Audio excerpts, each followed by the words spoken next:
It is Wednesday, October 8th. Danielle Smith calling her BC counterpart un-Canadian for his pipeline opposition as a political battle grows between the two provinces.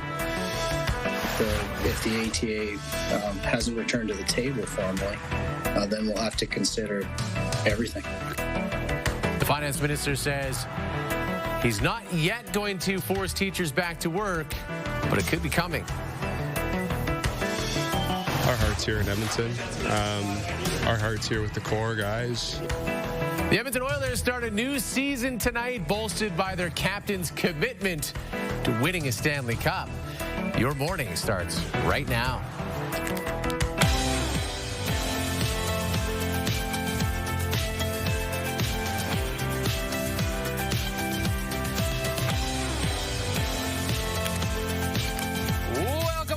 Welcome to your Wednesday morning. Nice to have you here as we begin our little foray into the middle of this week. The Oilers are back. There is a big, bright, beautiful moon that is casting some light upon us this morning. Corey's out and about. He'll be delivering his forecast outside in just a moment. But first, let's check in with Kim. What's coming up, Kim? Yeah, midweek we play Kent Celebrity Real Estate. Today we're touring a massive waterfront property just south of Miami, Florida.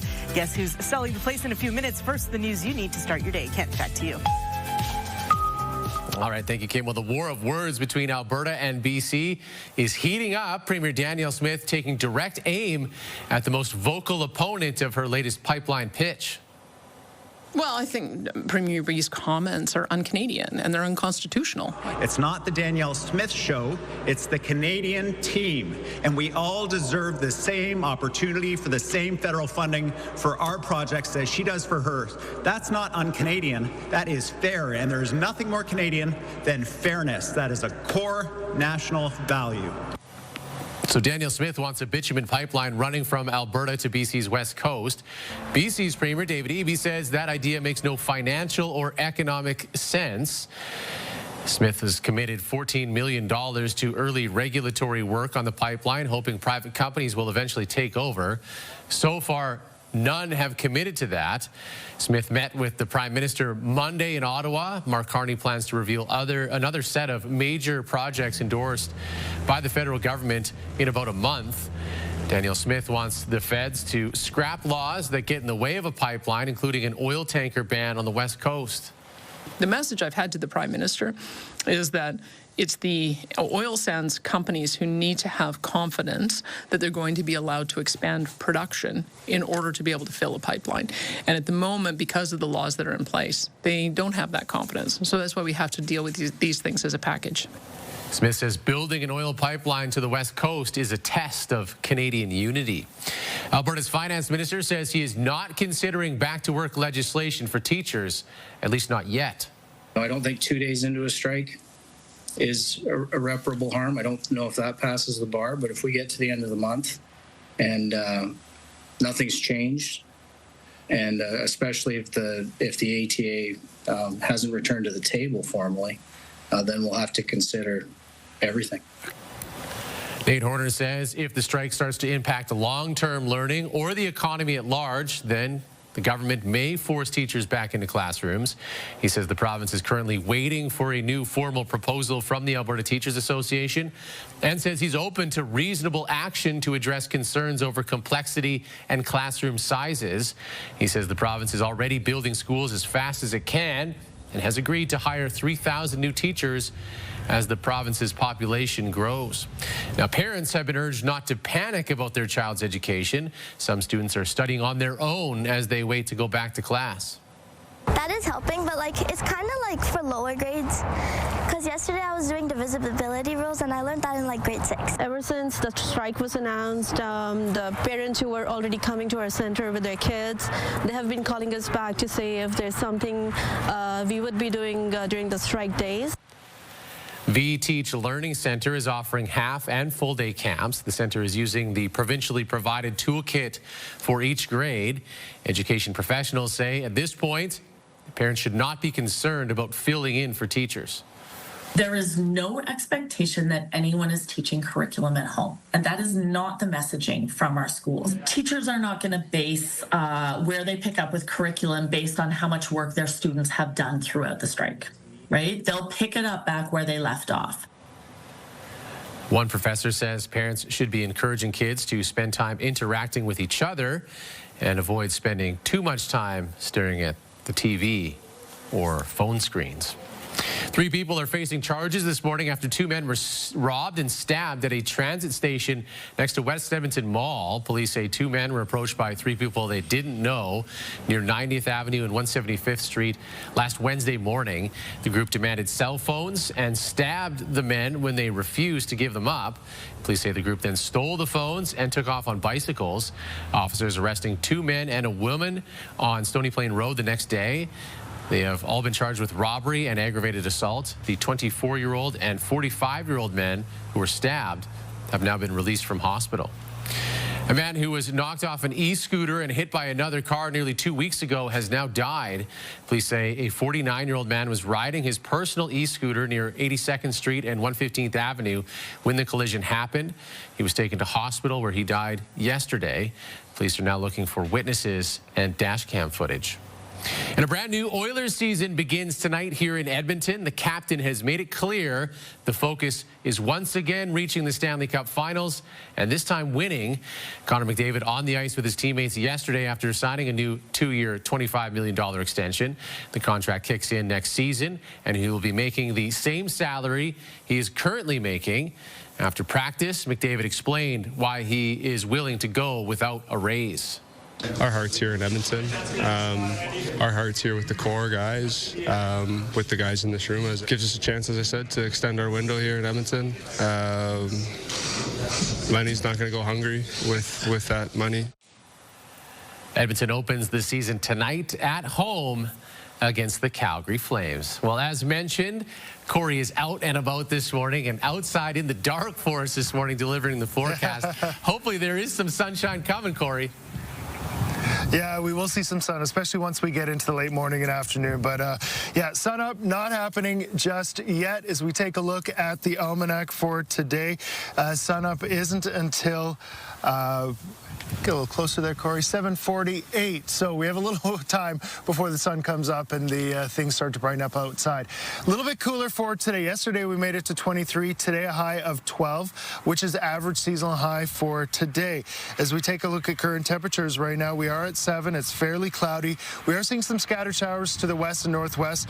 So there's a slight chance that we could see that as we go throughout the morning. Touch cooler at the airport, 5 degrees there. Wind is light right now, but it will pick up. Expecting a bit of a breeze as we go throughout the day today. Again, a slight chance of scattered showers this morning, 9 at lunch, 12 for a high for today, and we'll see a little bit more sun once we get into the afternoon. Fairly clear as we go throughout the evening and lots of sun for tomorrow, but chilly to start tomorrow morning, -1, 15 for a high for tomorrow. Take a look at Friday, looking quite nice, 3 to start, 19, a nice mix of sun and cloud. And then there's a change coming our way for the weekend. As we go throughout the weekend, we could see some showers, possibly a bit of a rain-snow mix on Sunday. I'll have those details coming up a little bit later on. Kim. All right. Thank you very much, Corey. A former NHL heavy hitter is now taking a swing at the craft beer market. Brent Myers has partnered with Alley Cat Brewing to create this beer called Unhammered. As the name suggests, it's a non-alcoholic brew. After being given a lifetime ban from playing in the NHL for substance abuse, Myers turned his life around and has been sober since 2008. He wanted to create a drink anyone can enjoy. Well, that journey was a hard journey, but people ask about regrets, and if you notice the can, I put bold taste, 0 regrets, because I don't have any regrets. Everything led me to this point here today. The pain, the ups, the downs, all that kind of stuff got me to the point where I live my life in sobriety today. And everything good in my life has come from sobriety. It looks like a beer, it smells like a beer, it tastes like a beer. It meets all that criteria, but it's non-alcoholic. Since its launch a few weeks ago, Unhammered is now being carried at some restaurants and liquor stores throughout Alberta and is receiving interest from other provinces. A new corner store at the Old Strathcona Farmers Market is now open. Let's go shopping. So this is the side door, and it gives shoppers another option for groceries and local goods more days of the week. Ward Councillor Michael Jans was on hand for the ribbon cutting. He says the new addition will bring more and more people to the area. The city as a whole is growing in the core. There's new apartment buildings under construction. There's new buildings that are becoming in future, and those people need somewhere to shop. They need somewhere to get groceries. People are looking for unique products that the market has to offer. Although the main market will still be closed during the week, you can now stop by the side door Tuesday through Sunday from 10 a.m. until 6 p.m. Well, it's time to celebrate the spooky spirit and eerie elegance of Halloween. CTV Your Morning is on the hunt for the most hauntingly creative neighborhood displays, and one lucky winner will receive a grand prize of a $500 gift card to Big Box Outlet Store. You can submit your photos by going to ctvedmonton.ca or by scanning the QR code on the screen. Now, it's just the first few days of October, Kent, but we are seeing more and more of these displays pop up around town. In my own neighborhood, I'm sure you've seen this, but it's the giant skeleton that pops out of the ground from Costco. You've seen that? Multiple people in my neighborhood have it, but each one of them has done a different theme with the skeleton, which I think is really cool. So if any of you guys are watching, can you send in those photos so we can see like the different varieties of how you use the giant skeleton coming out of the ground? That'd be cool. I was in the barber chair yesterday. Thanks for noticing. And it looks good, Kent. The guy next to me was telling me about how his barber makes the homemade Halloween display. Works very hard on it, so he's trying to convince Robin, if you're watching, send it in and enter to the contest. Don't sleep on this. Sounds like it's pretty good. We always love homemade here. Totally. Absolutely. Love it. Yeah, so hit us on the website for that. Thank you very much, Kim. Let's take a look at traffic now. Just about 12 minutes after 6 o'clock. 88th Avenue at 110th Street. Total closure for utility inspection. That's off-peak hours, so 9 this morning until 3 this afternoon. Hoping to miss rush hour with that one. 156th Street, 114th Avenue to 112th. Total closure for gas line replacement. That's lasting until the 13th. And 104 Avenue, 102 Street to 101, eastbound lane closures for power replacement until the 27th. Well, still ahead, why the U.S. government shutdown is leaving air traffic control towers empty for hours at a time. Plus, the Jays' chance at sweeping the Yankees is slipping away. They'll be back on the field today.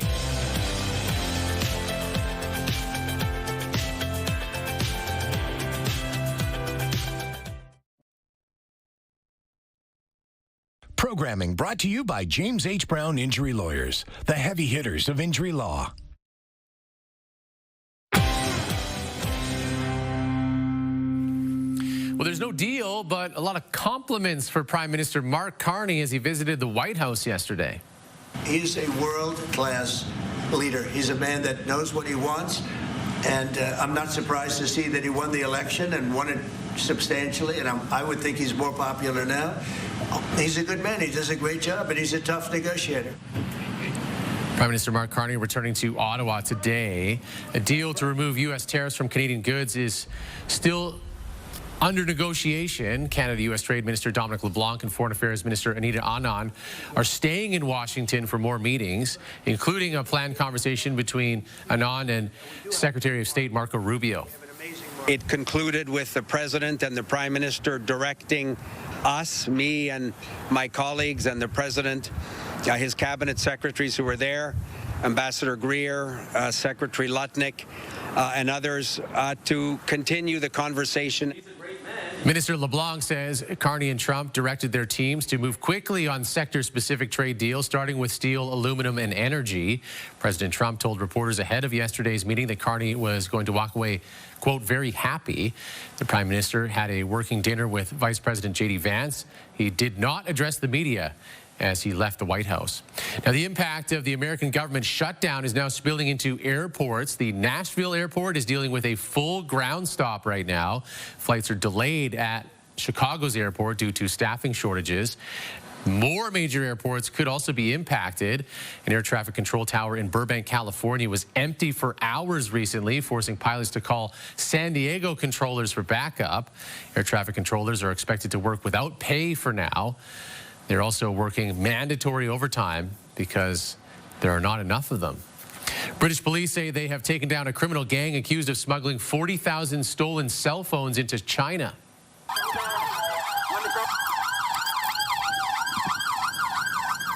This is the largest ever operation against phone theft, resulting in 46 arrests. Police say the gang is suspected of smuggling up to 40,000 stolen phones, or about 40% of all mobile phone theft in London. The crimes usually involved swiping the devices from pedestrians and making quick getaways on e-bikes. And the Toronto Blue Jays had a Game 3 win and a series sweep in their grasp last night, and then they gave it away. 3-2. In the left. Barger's out. He says that he's got it and then loses the ball. Wells into second.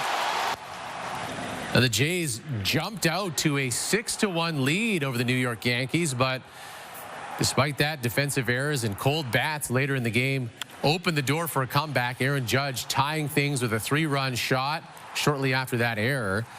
New York went on to a 9-6 victory. The Jays have a 2-1 series lead. However, tonight's game will be pitched by committee with no starter ready to take the mound. Fans who were on cloud 9 a day ago now starting to sweat. Zero to stress, like off the scale, but pretty happy right now. It's getting a little stressful. The sweater's getting a little warm. He's rolling back, but yeah, we're okay. The Jays can still close out the Yankees tonight with a win. First pitch is at 5:08 our time. All right, let's take a look at Edmonton's gas prices before we head into break here. Average cost around town went down slightly overnight, just above $1.22 per liter.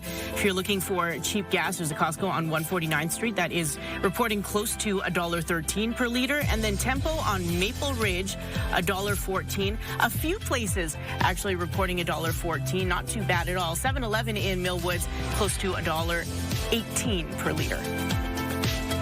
Gas prices brought to you by Action Furnace. Fixed right or it's free.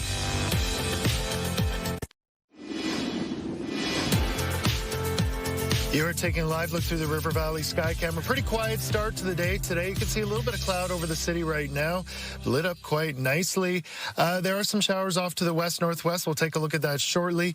But as we take a look at your temperature right now, we are sitting at 6. So Lloyd, look at that, 10 degrees. Fort McMurray, 10 degrees as well. Fort McMurray, they've seen quite the temperature swings through the mornings over this week. So far, they started off at -3 on Monday morning for a low. So not too bad to start off at 10 degrees this morning. Just not expecting a big jump in the temperature. We've got showers up there in towards Fort McMurray. Westlock towards Whitecourt, some showers in and around Whitecourt. Possibly a bit of a rain-snow mix starting off.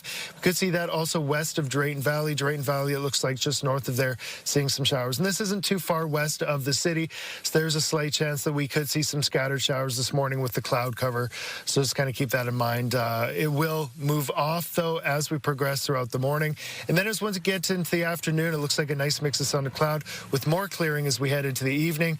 Fairly clear heading into Thursday. For today, though, 12 for a high, a little bit of a breeze as we go throughout the day.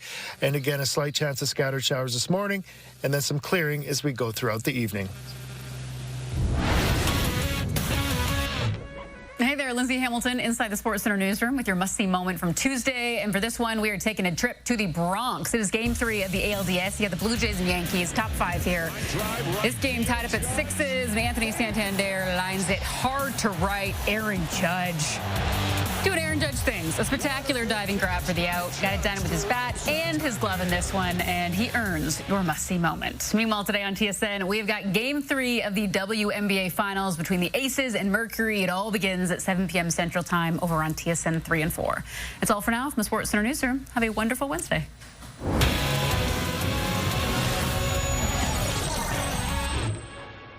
TSN Must-See Moment, brought to you by Century Casino. 3 great locations, Edmonton, St. Albert, and Century Mile.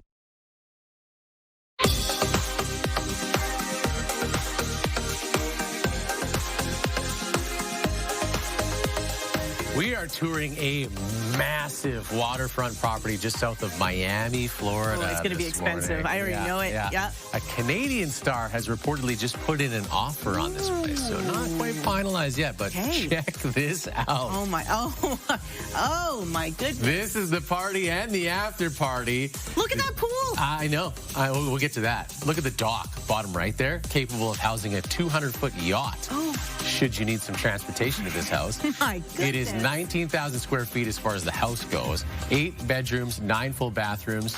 Before we go inside, though, as you noted, let's take a better look at that pool. Whoa. Oh, what is the design underneath? I know. This stretches towards the tip of the peninsula. Take my breath. That is different tile work at the bottom of the pool. It is tile work. I thought it was maybe LED lights that were glowing from the bottom. Holy smokes, Kent. There's so much to look at. No. Check out what greets you when you go in the front door. Reminder, this is pending sale, but this owner seems to have earned it. Let's take a look inside. This is the view from the living space. The listing says it offers sunrise views of the Atlantic and the Miami skyline. Okay. Sorry, am I guessing the person who is putting an offer on it? Yeah, put in the offer. Yes. Okay. Yes, you're looking for that person. This may be a popular spot after hours. It's the wet bar. There's a lot of crystal happening in this property. And the blue seems to match the ocean outside. There's a lot of that accent work going on. Here's the primary bedroom, which is, it's a good one when you can put a couch in there, too. Yeah, for sure. So there weren't a ton of photos inside, but I think the spectacular is where it is. You just had to show me the first picture, and I just knew. Yeah, what's on the outside. Oh.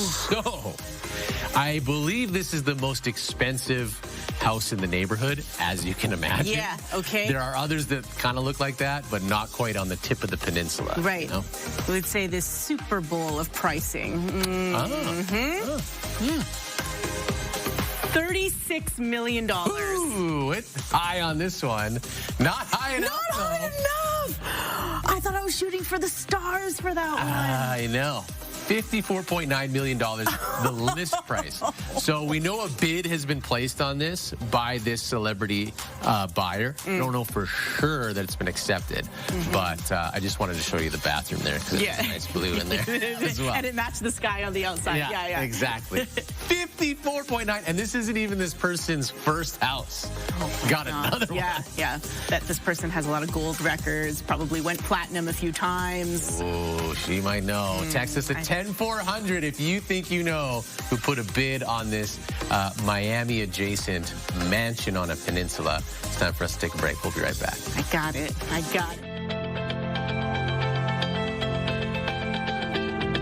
Programming brought to you by the music of Star Wars with your Edmonton Symphony Orchestra. Learn more at winspearcenter.com.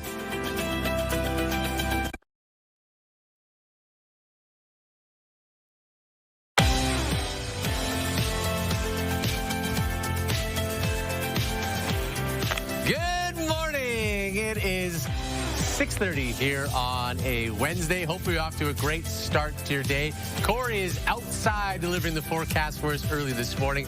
We're going to check in with him in just a few minutes. But first, Kim, what else is coming up this half hour? Are we getting a lot of guesses on Ken Celebrity Real Estate? Let me log in here. Yeah. Okay, I bet a bunch of you got it. And I automatically win because Corey's on location.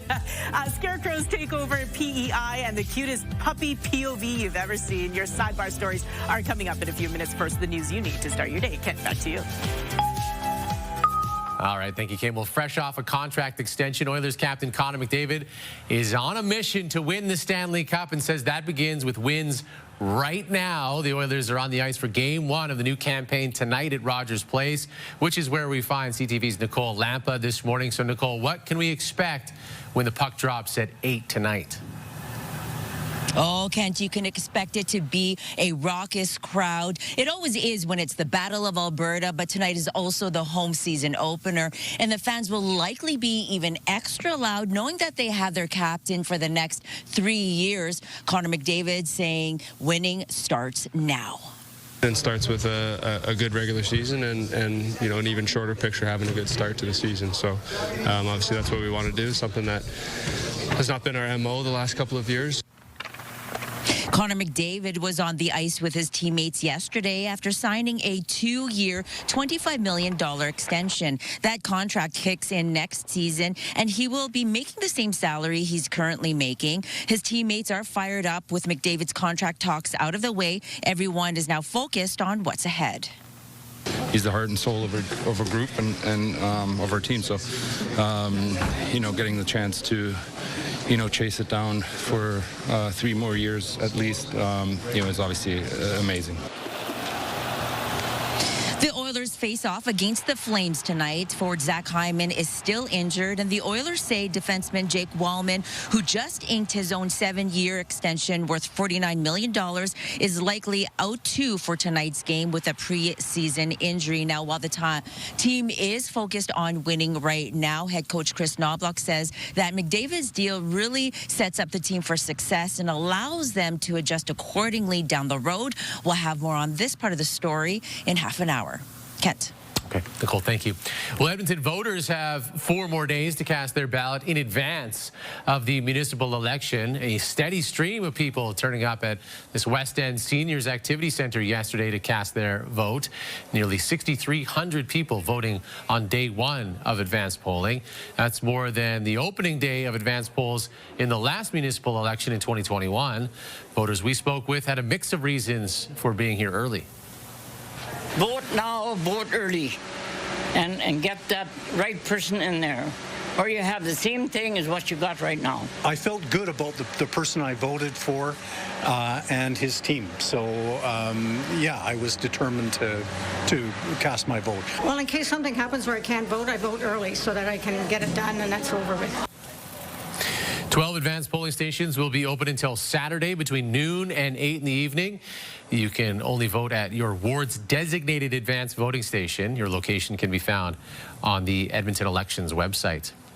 2 leaders from the so-called Freedom Convoy protest have been spared more jail time. Tamara Leach and Chris Barber were both found guilty of mischief for their roles organizing the 3-week protest in 2022. They were sentenced on Tuesday. The 2 will spend a year under house arrest. Afterward, Barber will spend 6 months under curfew, and Leach will spend 3.5 months under curfew because she already spent more than a month in jail. A judge will decide in November whether to seize Barber's truck. The protest caused weeks of gridlock in downtown Ottawa. At the height of the pandemic, the Crown was seeking 7- and 8-year jail sentences, but the judge says that Leach and Barber have already faced serious repercussions. A new petition about education funding is going to be circulating soon as 51,000 Alberta teachers stay away from classrooms. The proposed question asks, should the government of Alberta end its current practice of allocating public funds to accredited independent private schools? The issue has been raised by teachers concerned that public money is going to private schools. Those schools also charge admission fees. A report by the Public School Boards Association of Alberta says the province leads the country in private school funding. The report shows that in 2021, Alberta spent more than $314 million on private education. The Alberta Teachers Association president says that number is now even higher. The public system is starved right now for funding, but private education is not. Some of those alternative paths definitely take pressure off the public system as well. Elections Alberta tells CTV News the petition will start collecting signatures in a week. About 178,000 signatures are needed to force a referendum vote. A St. Albert woman has set up a mini library filled with books focusing on mental health. Savannah Sturmer says her own journey has inspired the work in the Lacombe Park neighborhood. She filled the library with books earlier this summer. I'm hoping that it will show people that they're not alone in what they're dealing with, and that people do care, and that there is a community around them supporting them. Sturmer continued the uplifting theme, writing positive chalk messages along the walking path nearby, and says she's been receiving positive reviews from those who are walking on. Well, 2 actors have scored a coveted spot in the upcoming production of The Wizard of Oz. The Alberta Theatre Project says 2 dogs will take turns playing Toto throughout the run of the play in Calgary. One is Breezy, a 6-year-old Cairn Terrier, who wowed the crew with her agility and training. And the other is Duncan, a 1-year-old Cairn Terrier Westie mix who has played Toto before. The artistic director says making the choice was difficult, but both had stage presence that will deliver a top dog performance. Just like artists and actors, there's an it factor, and these dogs really hit the mark, literally and figuratively. Although it was a difficult decision, the 2 dogs that we chose, we feel really, really strongly about. ATB's The Wizard of Oz opens November 25th, running through January 4th at the Martha Cohen Center in Calgary. All right, Corey is outside in Edmonton this morning, taking a look at the forecast. How's it going out there, Corey? Not too bad. We're starting to feel the wind pick up a little bit, so a little bit of a breeze. You want to make sure you've got a few layers on this morning, a little bit of a chill. As we go throughout the day today, fairly cloudy to start off, but we will see a little bit more sun as we get into the late morning and afternoon. Temperature right now, 7 in Stony Plain, 6 at the Blatchford Station, 4 in Elk Island, and 5 at the airport. Stony Plain northwest winds 20 kilometers per hour with gusts a little bit stronger than that. So the wind is starting to pick up, as I said, giving it a little bit of a chill this morning. Temperatures within the city coming in at 6 and 7 degrees. For today, cloudy to start, a slight chance of scattered showers this morning, and then 9 for lunch. 12 as we get into the afternoon. That's our high for today, with a bit of a breeze and mainly sunny. As we take a look at your 5-day forecast, tomorrow, -1 to start. It's going to be quite chilly tomorrow morning, and then 15 for a high and lots of sun. 19 on Friday, a mix of sun and cloud. 3 to start off, so a little bit better, at least Friday morning. Then there's the change coming our way for the weekend. 8 on Saturday with a chance of scattered showers. Late Saturday into Sunday morning, we could possibly see some wet flurries. Only a high of 3 on Sunday. That's where we feel the chill of fall coming into play, and that'll be setting the tone for the beginning of next week. I'll take a look at your 10-day forecast coming up in 15 minutes. Your morning just got a whole lot richer. We're giving away a staggering $20,000. Imagine what you could do with an extra 20 grand. A dream vacation, home renovations, paying off bills, possibilities endless. Today's code word is treat. Head to the contest page on ctvedmonton.ca or scan the QR code on your screen. Enter treat with your info for your chance to win CTV Your Morning Edmonton's $20,000 giveaway. Good luck. Kent. Thank you, Corey. Let's take a look at your commute as we approach 20 minutes to 7 o'clock. 50th Street, 92nd Ave to 93rd Ave will be down to 1 lane for construction today through October 17th. 131A Avenue, 132nd Street to 133rd is closed for waterline work. That lasts until the 24th. And 138th Street, 102 Ave to Stony Plain Road closed for sidewalk upgrades until the 28th. Kim? All right, thank you very much, Kent. Well, coming up, a city full of scarecrows, the world through a dog's eyes, and some unique face painting. Our sidebar stories are next. And how an AI bot is helping people going through a cancer treatment by offering up more of a personal touch. That's in 10 minutes' time. Plus, Prime Minister Mark Carney is back in Canada today from meeting with President Donald Trump. Was anything settled from that meeting? Our national reporter has more after 7 o'clock. Stick with us.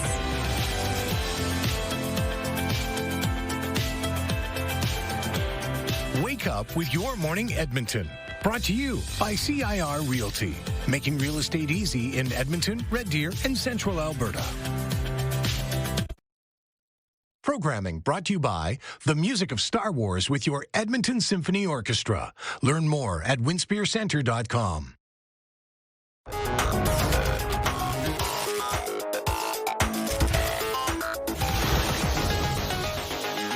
If you were keenly listening to our story about the little library, you may have heard Crow yes. in the background. Being so rude, yeah. interrupting but her. Perhaps there are more crows here because they're avoiding Prince Edward Island because of the 5th annual Charlottetown Scarecrow Festival. Hundreds of straw-stuffed visitors adorning shops, corners, parks, and other parts of the city. Most of these are homemade scarecrows. They're expecting about 800 of them through the downtown core. I like that Addams Family one. Yeah, that's a good one. That is pretty good. This all started during the pandemic. when the streets were kind of empty. Yeah. This kind of project to fill them up with some cheer. Love it. Still goes on. Yeah, that's great. And you know what? We don't often see homemade scarecrows because, you know, like Home Depot and the big box stores. Yeah, you just buy them and they're all the same ones. But hey, if you have a homemade scarecrow, send it on over to our contest page where we're doing our Spooky Spirit contest right now. Absolutely. Homemade scarecrows. Yes, love, love, love. Ever wonder what your dogs see on the daily? Well, here's the cutest puppy POV.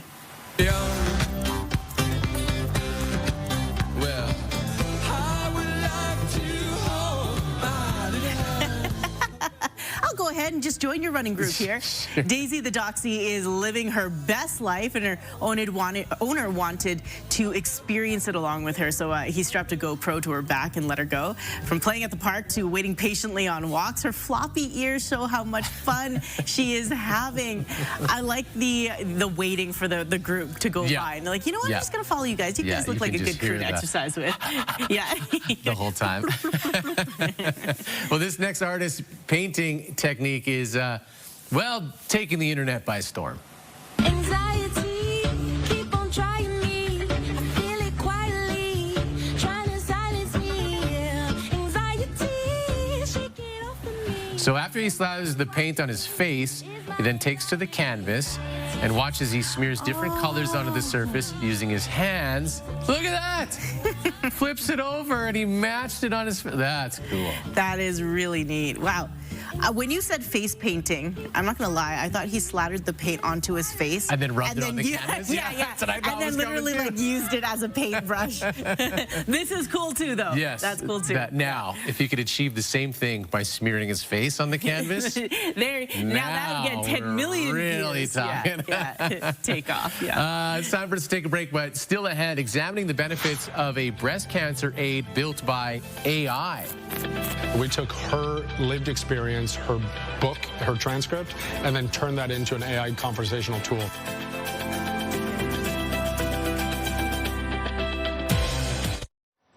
The Canadian Cancer Society is now conducting a clinical study on an AI chatbot designed to help women with breast cancer. CTV's Spencer Turcotte reports. I should not expect full symmetry. In August, Jessica Smarndonke was diagnosed with breast cancer. Originally, I was like, oh, whatever. Like, my mom had already had breast cancer like 6 years ago with the same exact hospital, same process. I was like, meh. She thought she had everything down pat and didn't need any emotional help. Then the fears, the questions began creeping in. She was introduced to a made-in-Kitchener AI chatbot called Ask Ellen, inspired by Ellen Winters. It's wedded with my lived experience as a breast cancer survivor. So when someone talks to Ask Ellen, they're essentially talking to me. It added that like extra layer of the empathy and the compassion. Winters co-created the chatbot after feeling isolated following her own breast cancer diagnosis. The team at Gambit helped bring Ask Ellen to life. We took her lived experience, her book, her transcript, and then turned that into an AI conversational tool that you can go and chat with. That was a couple of years ago. Fast forward, and Ask Ellen has been accessed by patients and caregivers in more than 100 countries and over 40 different languages. The AI tool is now at the center of new research funded by the Canadian Cancer Society, who is putting forward $250,000 to explore how AI companions can provide empathetic support for people affected by breast cancer. To understand a little bit better how we can use the AI in a safe manner and to match this care, like the support provided to through AI with the compassionate care from healthcare providers. Amina Silva will be leading the way with the 2-year research project. Her goal is to ensure there are clear boundaries between conversational care and medical advice, and to get feedback from users to help improve the chatbot and other platforms. That's something its creators are excited about. We're going to get to prove empirically that we actually materially benefit people's lives. And I think probably the greatest compliment I've gotten is that Ask Ellen has a soul. A 24/7 companion providing comfort to anyone affected by cancer during the most uncomfortable times.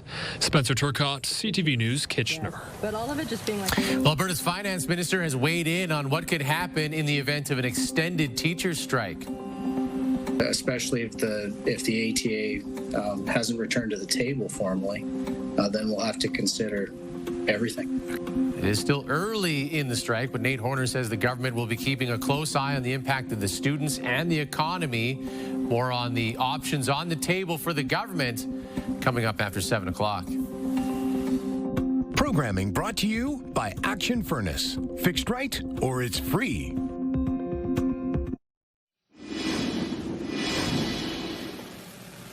You're flying high with the CTV drone. What a beautiful shot of the bridges. We've got the high-level bridge there and the LRT bridge lit up quite nicely. And look at the sky to the east.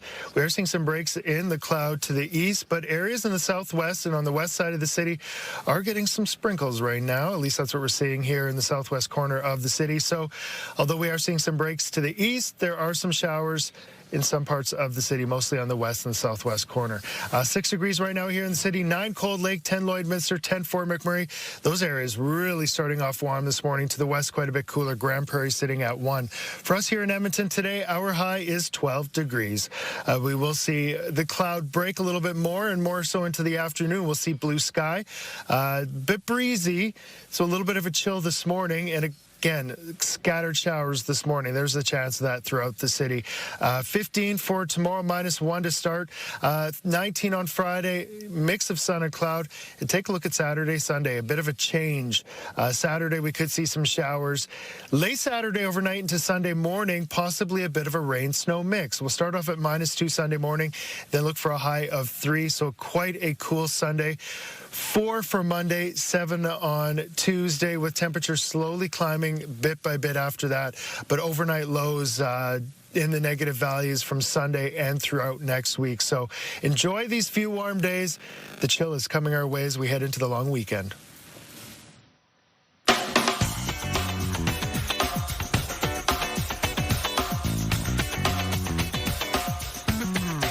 It is October 8th, and we have some milestones to share with you. Wishing Amy a happy 20th wedding anniversary. Love you forever. This is from Mark. And a happy 7th birthday to Jethro Samuels from Mom, Dad, Eliana Eljanet, and Uncle Bafor. Enjoy your day. And this is a big one. Happy 50th birthday to Michelle or Michael? I would go with Michelle. Let's go with Michelle. Love Taya, Eric, and Snoopy. Submit your milestone at ctvedmonton.ca under Your Morning. You could win a $100 gift card to Coolman's Greenhouse, which we draw for every week. All right, I got your Wednesday morning mystery. You and I going head-to-head. You ready? I'm ready. Number 1, it is a Canadian lager. Okay, so it's one of the popular ones. Narrow it down, doesn't it? There's so many of them. Especially these days. Yeah, it was first brewed in 1959 by Creston-based Columbia Brewing Company. Columbia Brewing Company. Creston, BC. Okay. Yeah. A memorable television ads included a mischievous Sasquatch. Yes. How do you spell this? That doesn't look right. I think this is it kokanee? I went with 2 N's. Kokanee. Ooh, let's see. It's just a 1 N. 1 N. It's just a 1 N. It's the beer out here, everybody. That's right. And there was like, from the commercials, there was a kokanee ranger that was trying to catch the Sasquatch. And then eventually, I think the Sasquatch found some glacier girls. Remember them? That's and like right. For sure. Yeah. Good commercials. It still remains in my head. There you go. Yeah. Well done. It's Canadian Beer Day, so celebrate as you will, everybody. The news you need to start your day begins right now. Yeah, here on this Wednesday, October 8th. Danielle Smith calling her BC counterpart un-Canadian for his pipeline opposition as the political battle grows between the 2 provinces.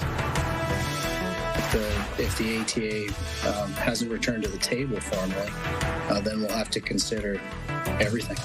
Finance Minister says he will not consider forcing teachers back to work, at least not yet. Our heart's here in Edmonton. Our heart's here with the core guys. And the Edmonton Oilers begin a new season tonight, bolstered by their captain's commitment to winning a Stanley Cup. Your morning starts right now.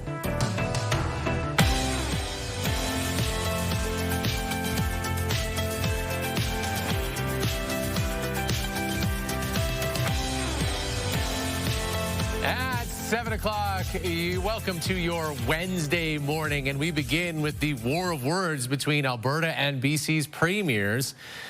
Alberta's Premier Danielle Smith taking direct aim at the most vocal opponent of her latest pipeline pitch.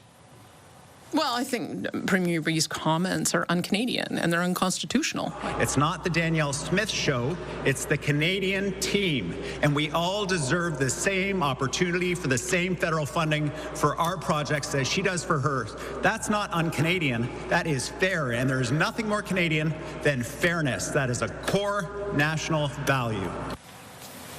Danielle Smith wants a bitumen pipeline running from Alberta to the BC West Coast. BC's Premier David Eby says that idea makes no financial or economical sense. Smith has committed $14 million to early regulatory work on the pipeline, hoping that private companies will eventually take over. So far, none have committed to that. Smith met with the Prime Minister Monday. Mark Carney plans to reveal another set of major projects endorsed by Ottawa in about a month. And Danielle Smith wants the federal government to scrap laws that get in the way of a pipeline, including an oil tanker ban on the West Coast. The message I've had to the Prime Minister is that it's the oil sands companies who need to have confidence that they're going to be allowed to expand production in order to be able to fill a pipeline. And at the moment, because of the laws that are in place, they don't have that confidence. So that's why we have to deal with these things as a package. Smith says building an oil pipeline to the West Coast is a test of Canadian unity. The Oilers begin a new season tonight at Rogers Place with Connor McDavid's contract talks now out of the way. The captain has one focus, which is winning right now. CTV's Nicole Lampa is at Rogers Place where things get started tonight. So we heard from the captain yesterday, Nicole. Did he address basically a discount that he took on his new 2-year contract extension? He did, Kent, saying that there are more important things right now than money. It's about winning, and that's always what I've preached, and so I think this deal gives both sides what they're looking for. Connor McDavid was on the ice with his teammates yesterday after signing a 2-year extension for $25 million. That contract kicks in next season and he will be making the same salary he's currently making. Head coach Chris Knobloch says McDavid's deal allows management to make necessary moves down the road. His commitment is 100% the Edmonton Oilers and the city of Edmonton. So, yeah, I think he's put our team in a good situation to be successful and do the things that we have to do to adjust our team.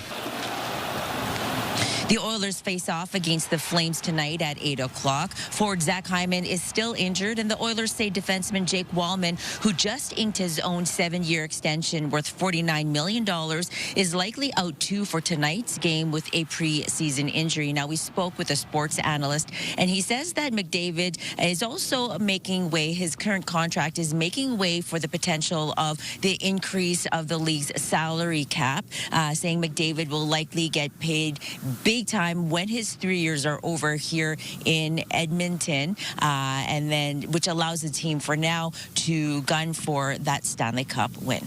Kent. Okay, Nicole, thank you. Alberta's finance minister says he is not considering back-to-work legislation for teachers, at least not yet. I don't think 2 days into a strike is irreparable harm. I don't know if that passes the bar, but if we get to the end of the month and nothing's changed, and especially if the ATA hasn't returned to the table formally, then we'll have to consider everything. Nate Horner says if the strike starts to impact long-term learning or the economy at large, then the government may force teachers back into classrooms. He says the province is currently waiting for a new formal proposal from the Alberta Teachers Association. Horner says he's open to reasonable action to address concerns over complexity in classroom sizes, and says the province is already building schools as fast as it can and has agreed to hire 3,000 new teachers as the province's population grows. Now, parents have been urged not to panic about their child's education. Some students are studying on their own as they wait to get back to class. That is helping, but it's kind of for lower grades. Because yesterday I was doing divisibility rules and I learned that in grade 6. Ever since the strike was announced, the parents who were already coming to our center with their kids, they have been calling us back to say if there's something we would be doing during the strike days. VTeach Learning Center is offering half and full day camps. The center is using the provincially provided toolkit for each grade. Professionals say at this point, parents should not be concerned about filling in for teachers. There is no expectation that anyone is teaching curriculum at home, and that is not the messaging from our schools. Teachers are not going to base where they pick up with curriculum based on how much work their students have done throughout the strike, right? They'll pick it up back where they left off. One professor says parents should be encouraging kids to spend time interacting with each other and avoid spending too much time in front of TVs and screens. 3 people are facing charges this morning after 2 men were robbed and stabbed at a transit station next to West Edmonton Mall. Police say the 2 men were approached by 3 people they did not know near 90th Avenue and 175th Street last Wednesday morning. The group demanded cell phones and then stabbed the men when they refused. Police say the group stole the phones and then took off on bicycles. Officers arresting 2 men and a woman on Stony Plain Road the next day. They've been charged with robbery and aggravated assault. The 24-year-old and 45-year-old man who were stabbed have now been released from hospital. And a man who was knocked off an e-scooter and then hit by another vehicle nearly 2 weeks ago has died. Police say the 49-year-old man was riding his personal scooter on 82nd Street and 115th Avenue when the collision happened. He was taken to hospital where he died yesterday. Police are looking for witnesses and dash cam footage. The Cross Cancer Institute is celebrating a donation of nearly $500,000. The Cure Cancer Foundation delivering a check for $435,000. This money raised by the foundation is part of the Toast to the Town initiative. The Cure Cancer Foundation is 100% volunteer driven. All right, let's bring Corey in for a look at the forecast. How are things shaping up today, Corey? Pretty good. We are starting to see some showers in the southwest corner of the city, Kent, but after that we will see things break up and clear out. As we look towards downtown and the legislature grounds and to the east, we can see some breaks in the cloud there, but the cloud is coming in from the west. Beautiful shot there of the legislature grounds and kind of a nice blue hint to the sky with a little bit of pink in the background there. So very nice start to the day today. Again, some scattered showers in the west and southwest corner of the city. For today, our high is 12. Average seasonal high, 12. We'll probably dip down to 5. Average seasonal low is 2. Now, we've got some days ahead of these temperatures for the next couple, but then through the weekend and next week, we drop below. Sun up, 7:48. As we take a look at our current temperature right now, we are sitting at 7. Again, some light scattered showers on the west and southwest side of the city. At the airport, sitting at 4 degrees, so a touch cooler there. Also, a little bit of a breeze starting to build up, so adding to the chill this morning. And the breeze will stick around as we go throughout the day. Today, coming in from the northwest. More sun as we get into the afternoon. Again, a high of 12. As we take a look at your 3-day forecast, tomorrow it's going to be a chilly start. We see some clearing through the evening and overnight period. -1 to start, and then lots of sun for tomorrow. 15 for a high, wind light. And then Friday, 19. That is going to feel quite nice. But then, as I said, temperatures do drop off after that. A weekend forecast you'll want to see. I have those details coming up a little bit later on. Kim. All right. Thank you very much, Corey. A former NHL heavy hitter is taking a swing at the craft beer market after a lifetime ban from the league for substance abuse. CTV's Amanda Anderson has the details. For anybody that knows my story of, being hammered in the NHL for, I don't know, over 10 years. A lot has changed for former NHLer Brent Myers since his days in the National Hockey League. Ding, ding, ding. George Larocque and Brent Myers. Down you go, and oh, baby. A career plagued by drug and alcohol abuse. I got suspended for life for substance abuse in 2006, and I cleaned my life back up, and I got sober in 2008. Now, the only beer he cracks open are the non-alcoholic variety. His favorite, Unhammered, is one he partnered with Alley Cat Brewing to create. It's a huge growing market right now. We launched our Alley Cat non-alcoholics a year ago, and the growth we've seen in that and just the opportunity that's out there, it's huge. And then partnering with Brent on this new opportunity, there's a lot of marketability on that. Myers likens the taste of his beer to a Corona. We've got a little vitamin D in there. It's only 60-some calories. It's light and crisp. And this is for all walks of life, though. This isn't for people that are just sober. It's for anybody that enjoys alcohol responsibly. People wouldn't know the difference. It looks like a beer, it smells like a beer, it tastes like a beer. It meets all that criteria, but it's non-alcoholic. Myers says the beer's name, Unhammered, represents the opposite of his past. That journey was a hard journey, but people ask about regrets, and if you notice the can, I put bold taste, 0 regrets. Because I don't have any regrets. Everything led me to this point here today. The pain, the ups, the downs, all that kind of stuff got me to the point where I live my life in sobriety today. And everything good in my life has come from sobriety. Amanda Anderson, CTV News, Edmonton. All right, it's time to celebrate the spooky spirit and eerie elegance of Halloween. CTV Your Morning is on the hunt for the most hauntingly creative neighborhood displays, and one lucky winner will receive a grand prize of a $500 gift card to Big Box Outlet Store. So you can submit your photos. You can also submit videos to ctvedmonton.ca or by scanning the QR code on your screen. I have this entry to show off. This is from Calvin Wilson, and he comes to us from Sherwood Park. He's got a massive Halloween display. Like, if anybody has a spooky spirit, it is Calvin for sure. So you have lots of, the lights on the house is a great backdrop, but what I love about his house, he has so many spooky characters on his lawn. We got witches, and then if I were to zoom in onto some of them, he's got some construction workers. If I were to guess Calvin, and you can correct me on the text line, you must work in the trades like construction, or maybe you used to, because he has a few of these construction vests. Yes, and helmets as well. So Calvin, thank you so much for sending those in.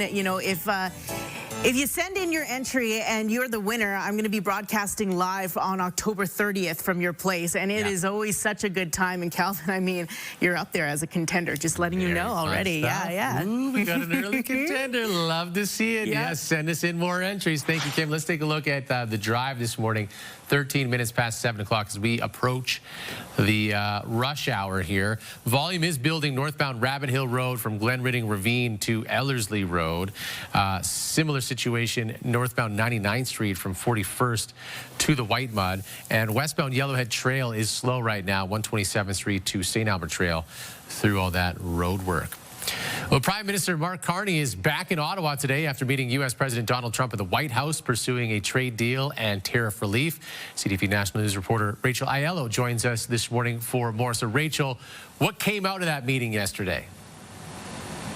Yeah, good morning, Kent. So in short, if Canadians were looking for a deal, that did not come out of the Prime Minister's second Oval Office visit to the White House. No deal on tariffs on trade. There is still some indication that they were hoping to make progress in the short term on sectoral irritants like steel, aluminum, and autos.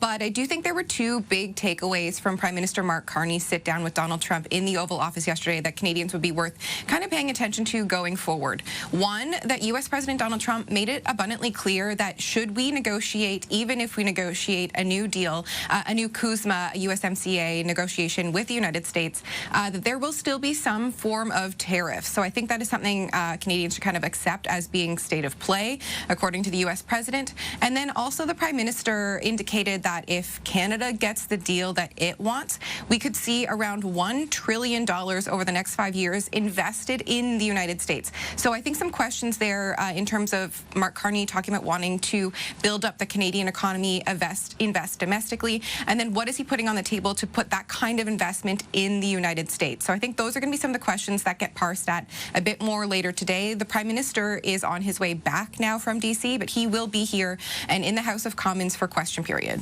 Okay, so have we heard from him following the talks in between the meeting from Trump and then his arrival in Ottawa? Has he talked to reporters about his perspective of that meeting? He has not. His Canada-U.S. Trade Minister, Dominic LeBlanc, did take a series of reporters' questions yesterday, and he is going to be staying behind to kind of continue those conversations. So we have a sense that the Canadians remain optimistic about making progress on some of the side issues like steel and aluminum, like autos. Donald Trump made a comment yesterday saying that he wants Canada to do well in autos the same way the United States does. So we'll see what is able to materialize there. But no, the Prime Minister has not taken reporters' questions about how the talks went. Late last night, he had a meeting with U.S. Vice President J.D. Vance. We haven't gotten any clarity on what came from that. This morning, he had a working meeting with the CEO of a group that represents around 200 American CEOs, big business in the United States. Marco Rubio also met with Canada's Foreign Affairs Minister. So certainly a lot of conversations have been had, but we do not have a clear sense at this point from the Prime Minister himself what all he was given assurances on, what all really came from this meeting, other than the fact that talks are continuing. Donald Trump thinks he's a tough negotiator, a world leader, world-class leader, can be nasty, and the Prime Minister kind of sitting there biting his tongue at certain points during that Oval Office sit-down. So we'll learn more as he arrives back in Ottawa today. Rachel, thank you. Thank you. We'll still had optimism in the Middle East today with Egypt's president saying that peace talks between Hamas and Israel are encouraging. And the head of the European Union warns about recent Russian drone incidents and what it could mean in the future.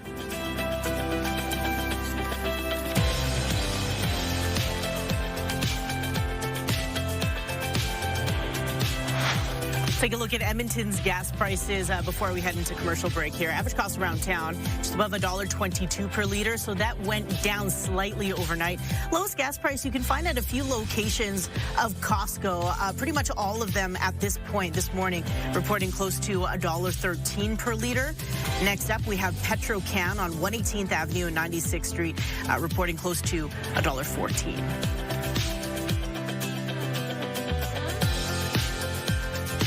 Gas prices brought to you by Action Furnace. Fixed right or it's free.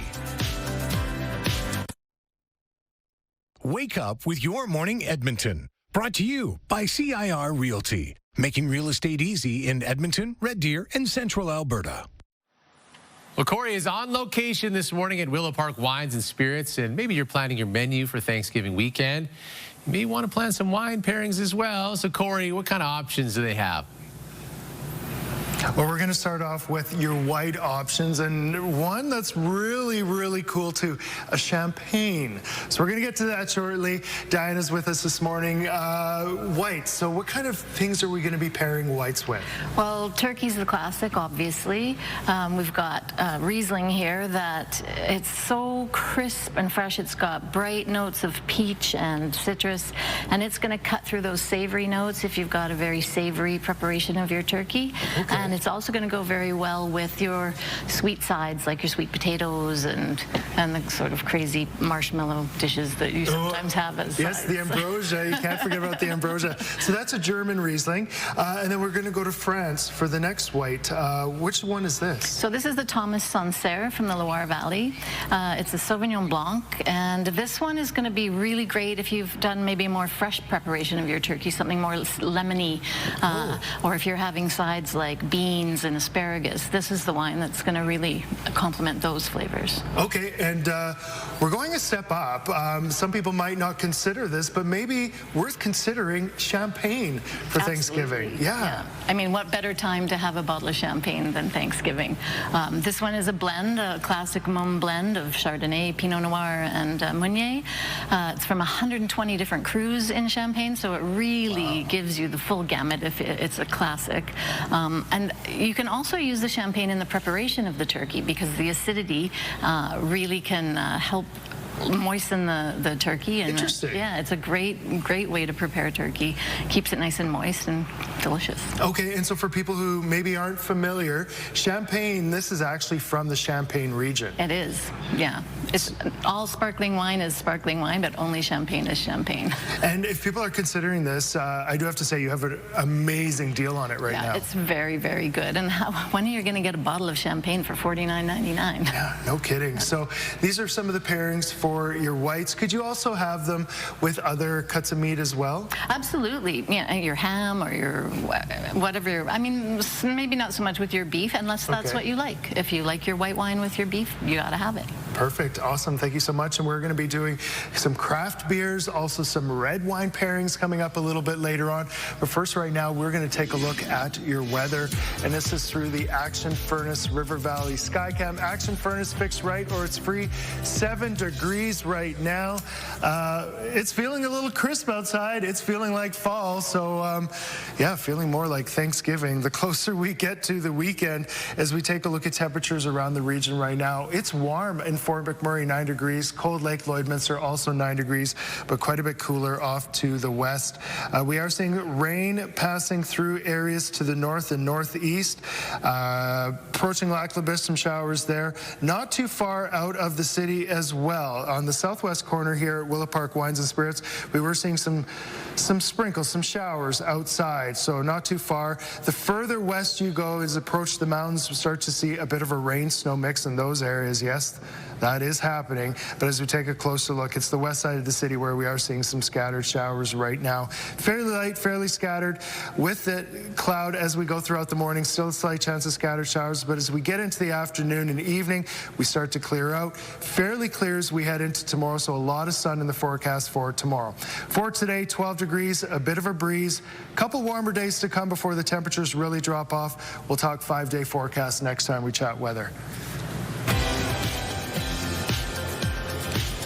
Well, your morning just got a whole lot richer. We're giving away a staggering $20,000. Imagine what you could do with an extra 20 grand. A dream vacation, home renovations, paying off bills. The possibilities are endless. Today's code word is treat. Head to the contest page on ctvedmonton.ca or scan the QR code on your screen. Enter treat with your info for your chance to win CTV Your Morning Edmonton's $20,000 giveaway. Good luck to you. Okay, thank you, Corey. Well, peace talks between Israel and Hamas have resumed in Egypt this morning.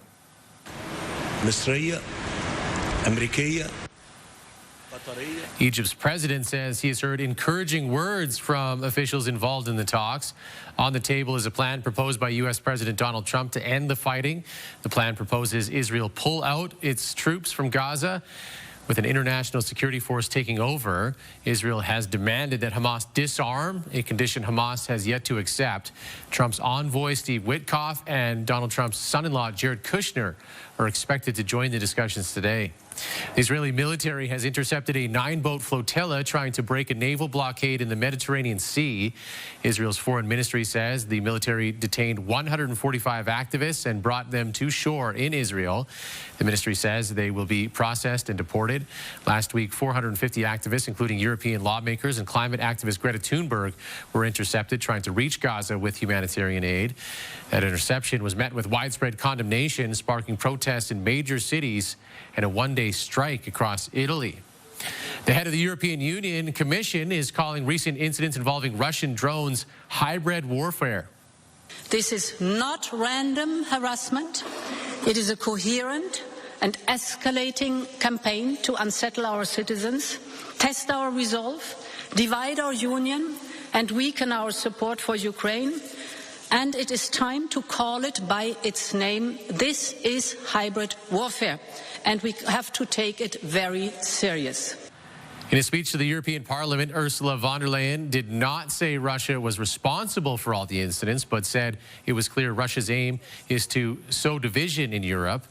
Among the incidents, 19 Russian drones violating Poland's airspace last month. Well, France's outgoing prime minister says there is new momentum in parliament there after talks between political parties. Sébastien Lecornu says a dissolution of parliament now looks unlikely. He says there is a broad support for a pass of the budget by year's end. Lecornu will brief President Emmanuel Macron on the results later today. Now, Lecornu resigned earlier this week after less than a month in office, raising concerns about a potential political crisis in France. Former FBI Director James Comey will make his first court appearance today over allegations he lied to Congress in 2020.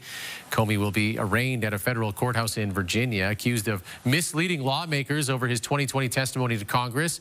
The indictment includes counts of false statements and obstruction. allegations that Comey strongly denies.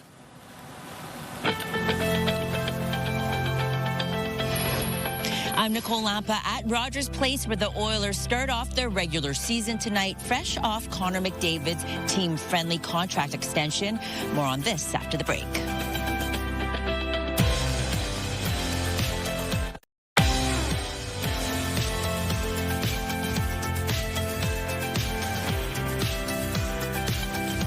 Good morning, you beautiful city. It's 7:30 here on a Wednesday, which is also game day for the Edmonton Oilers. They are back for a new season, squaring off against Calgary later tonight at Rogers Place, which will be rocking. Kim, Corey's out and about with the forecast. That's coming up, but what else do we have coming up? Yeah, we're playing a little game ourselves. It's called Kent Celebrity Real Estate. Today we're touring a massive waterfront property just south of Miami, Florida. It was over $50 million.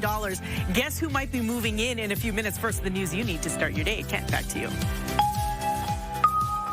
Thank you, Kim. Fresh off a contract extension, Oilers captain Connor McDavid is starting this new season with a must-win mentality, and it all begins tonight at Rogers Place, where CTV's Nicole Lampa is for us this morning. So what can we expect for Game 1, Nicole? Oh, Kent, it's going to be a very interesting season opener with the Battle of Alberta. Now, the Flames will want to start off strong after narrowly missing the playoffs, while the Oilers are once again pegged as a championship favorite. Fans and the team on a high after Connor McDavid signed a team-friendly deal. Ultimately, our heart's here in Edmonton. Our heart's here with the core guys, with the guys in this room. Connor McDavid was on the ice with his teammates yesterday after signing a new 2-year, $25 million extension. It kicks in next season, and McDavid will be earning the same salary he is currently making. A sports analyst says McDavid's extension shows his commitment to winning, but also paves way for an even bigger payoff in a few years, with the potential of the league's salary cap increasing. You know, he's got 3 more years left here in Edmonton now, but like you said, with the cap going up, he's going to get paid big time when those 3 years are up, and he's giving the team 3 years to see if they can win a cup, and he's, you know, leaving that much money on the table. Puck drop is at 8 o'clock tonight. Forward Zach Hyman is still injured, and the Oilers say defenseman Jake Wallman, who just inked his own 7-year extension worth $49 million, is likely out too for tonight's game with a preseason injury. Now, Oilers forward Leon Draisaitl also commented on McDavid's deal, saying that he is the heart and soul of the Edmonton Oilers. We'll hear more from Draisaitl in half an hour. Kent. Okay, Nicole, thank you. Well, Edmonton voters have 4 more days to cast their ballot in advance polls ahead of the municipal election. A steady stream of people turning up at this West End Seniors Activity Centre yesterday to cast their ballots. Nearly 6,300 people voting on day 1. That's more than opening day of advance polls in the last municipal election in 2021. Voters we spoke with had a mix of reasons for being here. Vote now, vote early. And get that right person in there, or you have the same thing as what you got right now. I felt good about the person I voted for and his team. So, yeah, I was determined to cast my vote. Well, in case something happens where I can't vote, I vote early so that I can get it done and that's over with. 12 advanced polling stations will be open until Saturday between noon and 8 o'clock. You can only vote at your ward's designated advanced voting station. Your location can be found on the Edmonton Elections website. A new petition about education funding will soon be circulating as 51,000 Alberta teachers stay away from classrooms right now. The proposed question asks, should the government of Alberta end its current practice of allocating public funds to accredited independent private schools? These schools also charge admission fees. A report by the Public School Boards Association of Alberta says the province leads the country in private school funding. The report shows in 2021, Alberta spent more than $314 million on private education. The Alberta Teachers Association president says that number is now even higher. The public system is starved right now for funding, but private education is not. You know, some of those alternative paths definitely take pressure off the public system as well. Elections Alberta tells CTV News the petition will start circulating for signatures in a week. About 178,000 signatures are needed to force a referendum vote. And 2 leaders of the so-called Freedom Convoy protest have been spared more jail time. Tamara Leach and Chris Barber were both found guilty of mischief for their roles organizing the 3-week protest in 2022. They were sentenced yesterday. The 2 will spend a year under house arrest. Afterward, Barber will spend 6 months under curfew, and Leach will spend 3.5 months under curfew because she already spent more than a month in jail. A judge will decide in November whether to seize Barber's truck. The protest caused weeks of gridlock in downtown Ottawa at the height of the pandemic. The Crown was seeking 7- and 8-year jail sentences, but the judge said that Leach and Barber have already faced serious repercussions. A St. Albert woman has set up a mini library filled with books focusing on mental health. Savannah Sturmer says her own journey inspired this work in the Lacombe Park neighborhood. She filled the library with books earlier this summer. I'm hoping that it will show people that they're not alone in what they're dealing with, and that people do care, and that there is a community around them supporting them. Sturmer continued the uplifting theme, writing positive messages on the walking path with chalk, and has been receiving positive reviews in the neighborhood. The 2 actors have scored a coveted spot in an upcoming production of The Wizard of Oz.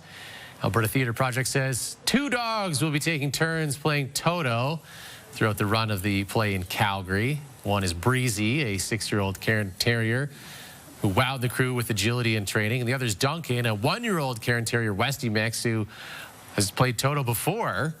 The artistic director says making the choice was difficult, but both have a stage presence that will make them top dog performers.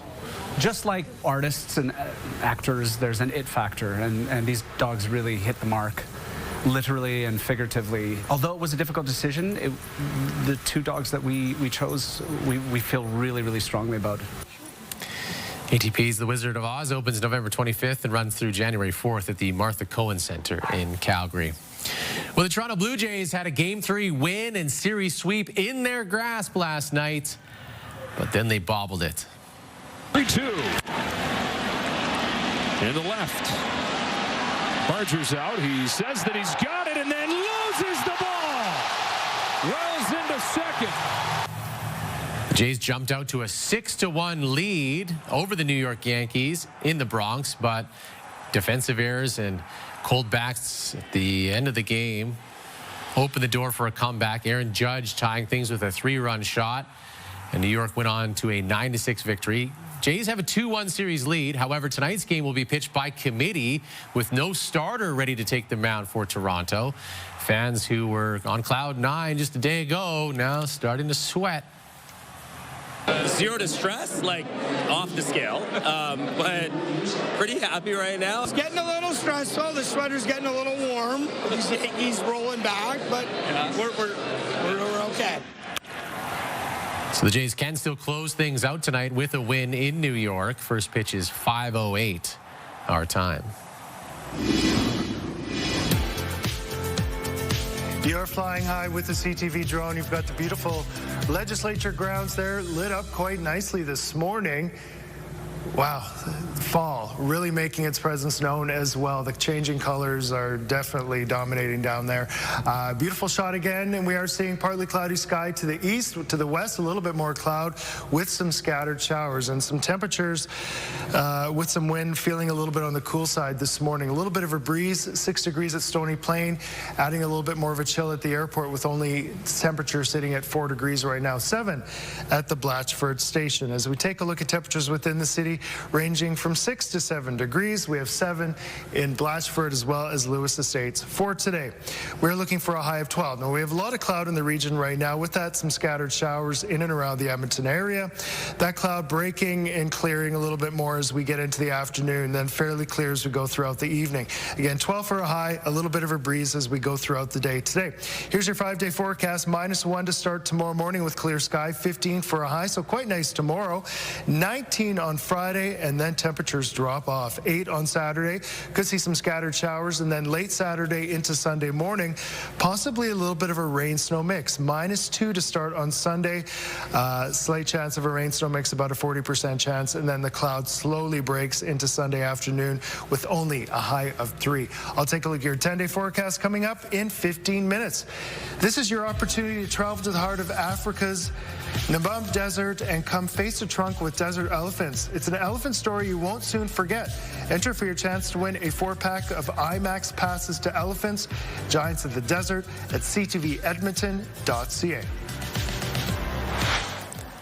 All right, thank you, Corey. Let's take a look at your drive, 20 minutes to 8 o'clock. Volume issues northbound on the Henday on the west side from Lessard Road to the Highway 16 Yellowhead exit. So it is crawling right now. Heavy volume issues also northbound Gateway Boulevard from the Henday to 34th. And volume east and westbound on the Yellowhead Trail from 121 to St. Albert Trail through that roadwork, also slowing things down this morning. Kim. All right, thank you very much, Kent. Well, coming up, researchers are using zebrafish to find help for people with scoliosis. We'll tell you how after the break. Plus, what Canadian superstar is creeping on a beautiful home south of Miami? Kent Celebrity Real Estate is in 10 minutes' time. Also, some healthy harvest meals to make for Thanksgiving. How to eat well and eat local. That's coming up after 8 o'clock. Stick with us.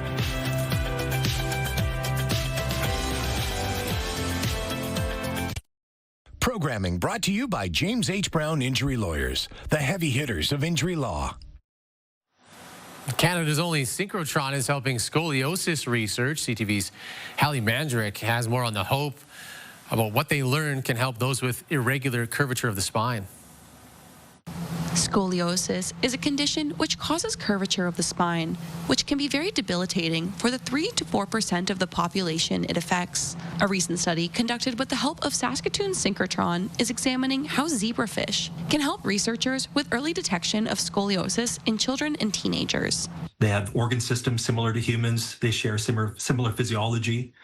About 80% of all disease-causing genes are shared with zebrafish. So it allows us to really model human disease states and understand disease mechanisms. The Canadian light source is similar to an incredibly powerful microscope, which allows researchers to see the atoms and molecules that make up different matter. As a species, zebrafish are prone to scoliosis, and learning more about the potential causes can help with early detection and intervention in humans. So looking at, for example, a zebrafish, looking at the spine of a zebrafish, because it's small enough, we can start in the laboratory.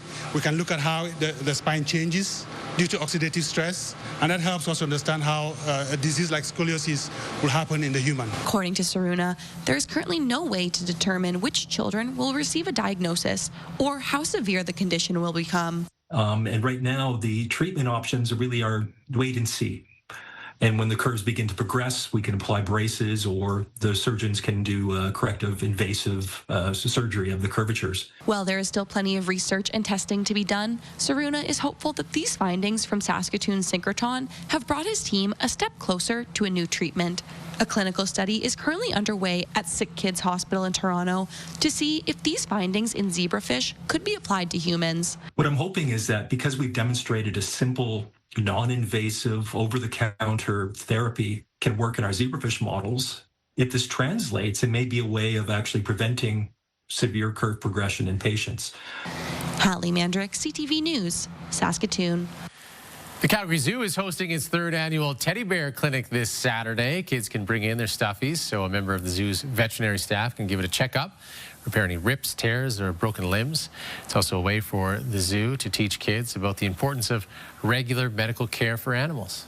They get a health certificate, their stuffy gets checked out. Last year we had a lot of unicorns. It wasn't just teddy bears. They can literally do a physical exam on anything. So we've had fuzzy caterpillars and all kinds of things that they can do physical exams on. But it also relates to what they do every day. We don't know what's going to be brought in, and they're prepared to do a physical exam and do diagnostics on any species. The cost of the checkup is a $5 donation to the Wilder Institute. Participants will also get a rare look inside the zoo's ambulance and learn more about how the zoo cares for animals behind the scenes. Well, Corey's out on location this morning at Willow Park Wines and Spirits. So, Corey, you've talked wine pairings already. What about people who are looking at a cold beer instead? Oh, some great options for that, and a lot of local options. And the craft brewing industry has just blown up here in Alberta, and a lot of them are celebrating great anniversaries as well. Janice joins us this morning. Where should we start with our craft beer? I think we'll start, well, let's go Blind Man, because they're the ones celebrating 10 years. Wow. Yeah, located in Lacombe, Alberta. Okay. 10 years. They've been doing a whole bunch. I think they had 10 days of events in August. Yeah, and this 24-2, which is unique. It's an English-style brown ale. Okay. And the horse in the 22 is actually named after the horses that are doing more traditional plowing of the barley. Interesting. Yeah, so they don't use any technology. They're plowing by hand, and so this is a tribute to the labor, or they call it the love of labor, or the labor of love. Amazing. And then so that's Lacombe, and then we get into Edmonton. Yeah, Edmonton. So it's Thanksgiving long weekend. Maybe you want something light, so we have a light lager Death Wave, which also comes in a non-alcoholic version. Okay. So you can, if you got to cook all day and you're thirsty, you don't necessarily have to feel the beer. And the great thing about a lot of these breweries now here in Edmonton is that you can find them at Willow Park, like Bent Stick as well. Bent Stick, yeah. So they're located on Happy Beer Street, which I hope most Edmontonians are aware of, down 99th. Lots of independent craft brewers in there. Bent Stick, they have partnered with Colombian Coffee, which is another Edmonton company. Yeah. This is called First Pulse. So again, if you need to get that turkey going first thing in the morning, you could have a coffee amber ale. Awesome. That's a way to do it. Get your uppers and downers, as they like to call it. For sure. And then maybe you want to go from maybe beer to maybe a cider. This Marty McDry is an awesome one. So it's harvest, it's apple season. They're out of Canmore. Okay. Core Values, they do an excellent portfolio of ciders. Well, some of my favorite. This is a dry cider, so you're not going to get the sweetness of the apples, but really nice, refreshing dry cider. Okay, and you have some really cool events coming up as well if people want to maybe learn about and try some craft beers. Yeah, we do. Actually, we have a beer and chip event coming up in November, so we've partnered with Tesoro next door. We'll be pulling over some potato chips to pair with a bunch of local beers. That is awesome. Thank you so much, Janice, and stick around. We're going to be pairing. We've done white wines. Now we're going to be doing some red wines next time we check in with Willow Park Wines and Spirits. Thank you, Corey. Well, coming up, can you guess who is trying to buy this house that takes up a whole peninsula in Florida? The details may be blinding.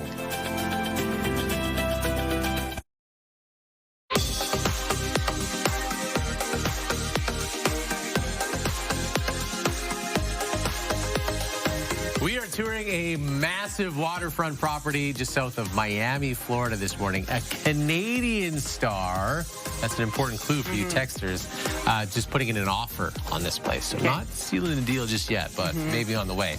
Look at this thing. It is the party and the after party, if you know what I'm saying. Yeah. The dock is capable of housing a 200-foot yacht.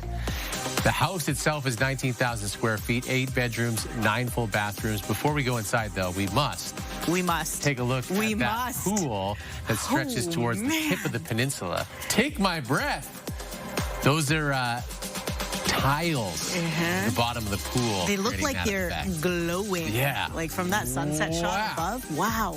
That is impressive stuff. So this is what you look at when you come into the house.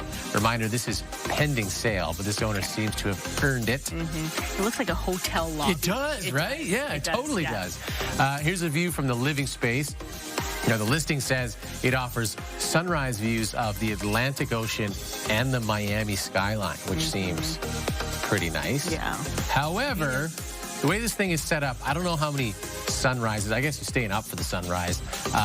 We've got the wet bar, many areas for party hosting and things like that. Yeah. A lot of crystal, as you mentioned earlier. And a lot of blue matching the water outside. Definitely intentional. Yeah. Especially for staging these photos. For sure. Yeah. This is the primary bedroom as well, to give you a look inside. Not a ton of pictures inside the house, even though it's huge. I know, but it's all about the outside. Totally. That pool.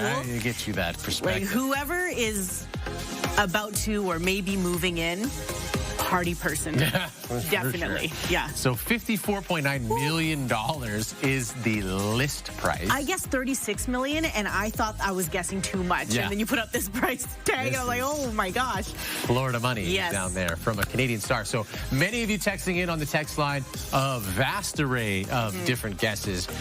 Subtle song titles in there. You got it, though, pretty much right away. Pretty much right away. And I wouldn't say that they were subtle, Kent. I don't know. I only know like 2 songs. But. Yeah. The Weeknd. It is The Weeknd from Ontario. Not his first mega mansion. I believe he has another one in California. Okay, so he's bouncing around, having parties in 2 different cities. Sure, I can definitely see this. Yeah. You got the chart toppers. You can pay for pads like this. You bet. Woo! Coming up next week in Celebrity Real Estate, very similar kind of place, much different location, much different price. Okay. So stay tuned for that coming up next Wednesday. It's time for us to take a break. Shout out to everybody who got it right on the text line. Different spellings of The Weeknd, but it's a tricky one. We'll be right back.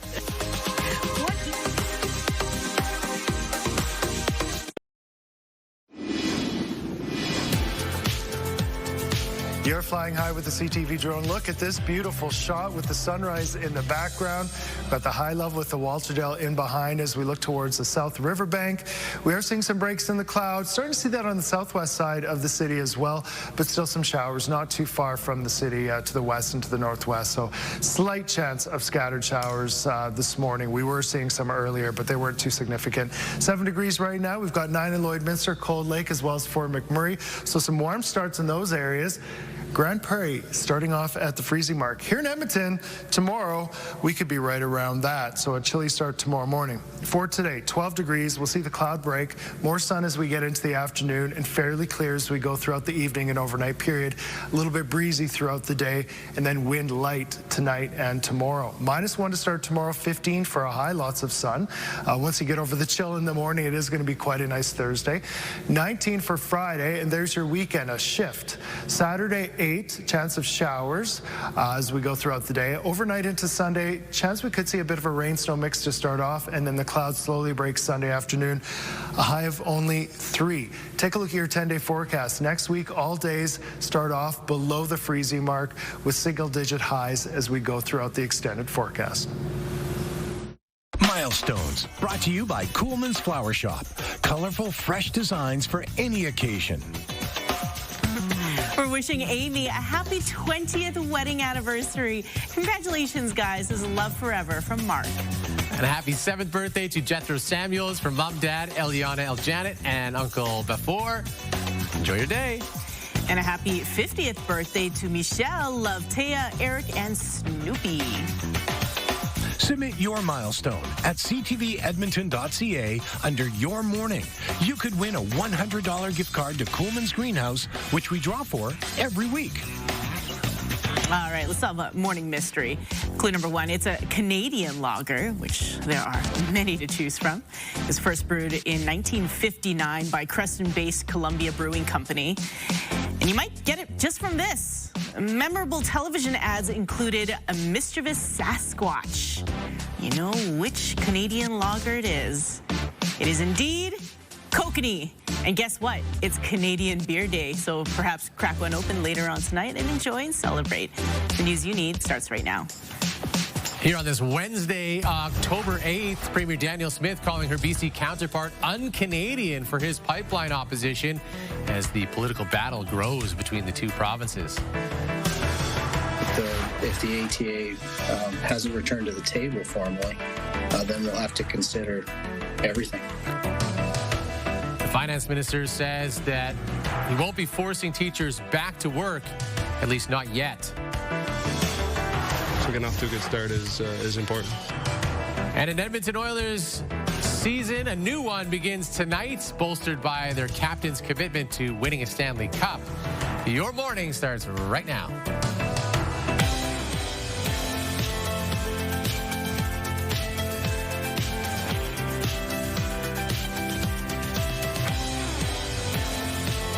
Just after after 8 o'clock on your Wednesday morning. We begin with those Edmonton Oilers and their captain, Connor McDavid, who appears to be on a mission, not just to win the Stanley Cup, but to start winning right now with Game 1 of the season tonight at Rogers Place. CTV's Nicole Lampa is there for us this morning. So, Nicole, what can we expect for puck drop at 8?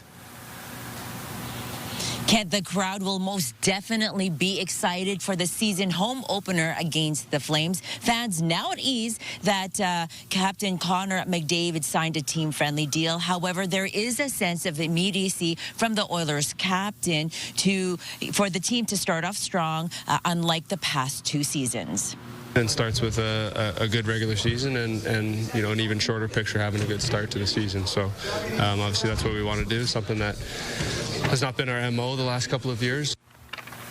Connor McDavid was on the ice with his teammates yesterday after signing a new 2-year, $25 million extension. It kicks in next season, and he will be earning the same salary he is currently making. His teammates are fired up with McDavid's contract talks out of the way. Everyone is now focused on what's ahead. He's the heart and soul of a group and of our team. So, you know, getting the chance to, you know, chase it down for 3 more years at least, you know, is obviously amazing. Puck drop against the Flames is at 8. Ford Zach Hyman is still injured, and the Oilers say defenseman Jake Wallman, who just inked his own 7-year extension worth $49 million, is likely out too for tonight's game with a pre-season injury. And while the team is focusing on winning right now, head coach Chris Knobloch says McDavid's deal allows the team for success and to adjust accordingly down the road. We'll have more on this in half an hour. Kent. Okay, Nicole, thank you. Well, the war of words between Alberta and BC premiers is heating up. Danielle Smith taking direct aim at the most vocal opponent of her latest pipeline pitch. Well, I think Premier B's comments are un-Canadian and they're unconstitutional. It's not the Danielle Smith show, it's the Canadian team. And we all deserve the same opportunity for the same federal funding for our projects as she does for hers. That's not un-Canadian, that is fair. And there is nothing more Canadian than fairness. That is a core national value. Danielle Smith wants a bitumen pipeline running from Alberta to the BC West Coast. BC's Premier David Eby says that idea makes no financial or economic sense. Smith has committed $14 million to early regulatory work on the pipeline, hoping that private companies will eventually take over. So far, none have committed. Smith met with the Prime Minister Monday. Mark Carney does plan to reveal another set of major projects endorsed by Ottawa in about a month. Danielle Smith wants the federal government to also scrap laws that get in the way of a pipeline, including an oil tanker ban on the West Coast. The message I've had to the Prime Minister is that it's the oil sands companies who need to have confidence that they're going to be allowed to expand production in order to be able to fill a pipeline. And at the moment, because of the laws that are in place, they don't have that confidence. So that's why we have to deal with these things as a package. Smith says building an oil pipeline to the West Coast is a test of Canadian unity. Alberta's finance minister says he is not considering back-to-work legislation for teachers, at least not yet. I don't think 2 days into a strike is irreparable harm. I don't know if that passes the bar, but if we get to the end of the month and nothing's changed, and especially if the ATA hasn't returned to the table formally, then we'll have to consider everything. Nate Horner says if the strike starts to impact long-term learning or the economy at large, then the government may force teachers back into classrooms. He says the province is currently waiting for a new formal proposal from the Alberta Teachers Association. Horner says he's open to reasonable action to address concerns over complexity in classroom sizes, and says the province is already building schools as fast as it can. The province has also agreed to hire 3,000 new teachers as the population grows. It's 5 minutes past 8 o'clock here on Wednesday morning. Let's check in with Corey and a look at the forecast. Good morning. In the forecast for today, a bit cool to start, not as warm as what we were at yesterday. And as we fly with the CTV drone right now, we've got Rogers Place there in the foreground, in the background, Commonwealth. Very cool shot with some broken cloud to the north-northeast. We have a little bit more cloud to the west. We were seeing some scattered showers in the city, but pretty much done with those. It looks like that is pulling off more to the northeast. As we take a look at the almanac for today, our high is 12. That's average seasonal high for today. Yesterday we did make it to 23, so cooler today. Far as our low, 5 degrees for today. Average seasonal low is 2. We will see some lows well below that in the extended forecast, but we'll get to that shortly. For right now, we are sitting at 7 degrees, wind on the lighter side, but a little bit of a breeze. We will feel that as we go throughout the late morning and afternoon. So the winds will pick up. 4 degrees at the airport for today, 12 for a high. More sun as we get into the afternoon. Fairly clear through this evening and overnight period, which is going to lead to a pretty chilly start tomorrow morning. -1 to start for tomorrow. Lots of sun as we go throughout Thursday. Once we get over that chill, it will be quite nice with a high of 15, wind light. Friday 3 to start, 19 for a high, and then there's the change for the weekend where temperatures will drop off. We could see a rain-snow mix Saturday into Sunday. I have your 5-day forecast coming up a little bit later on. This is your opportunity to travel to the heart of Africa's Nabam Desert and come face to trunk with the desert elephants. It's an elephant story you won't soon forget. Enter for your chance to win a 4-pack of IMAX passes to Elephants, Giants of the Desert at ctvedmonton.ca. Thank you very much, Corey. A former NHL heavy hitter is now taking a swing at the craft beer market. Brent Myers has partnered with Alley Cat Brewing to create this beer called Unhammered. As the name suggests, it's a non-alcoholic brew. After being given a lifetime ban from playing in the NHL for substance abuse, Myers turned his life around and has been sober since 2008. He wanted to create a drink anyone can enjoy. Well, that journey was a hard journey, but people ask about regrets, and if you notice the can, I put bold taste, 0 regrets. Because I don't have any regrets. Everything led me to this point here today. The pain, the ups, the downs, all that kind of stuff got me to the point where I live my life in sobriety today. And everything good in my life has come from sobriety. It looks like a beer, it smells like a beer, it tastes like a beer. It meets all that criteria, but it's non-alcoholic. Since its launch a few weeks ago, Unhammered is now being carried at some restaurants and liquor stores throughout Alberta and is receiving interest from other provinces. A lot of brew talk on the show this morning, Kent. We got Corey on location. He gave us a few suggestions for Friendsgiving or Thanksgiving.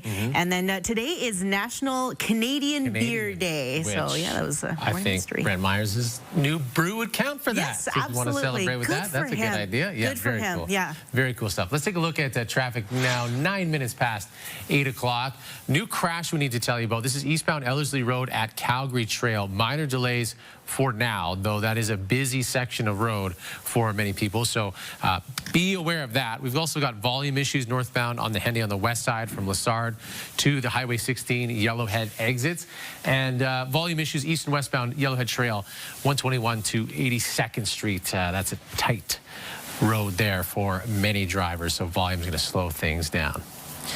Well, as Kim had mentioned, Corey's on location at Willow Park Wines and Spirits this morning. So, Corey, you've shown us great options for white wine, craft beer so far. So let's move on to the reds.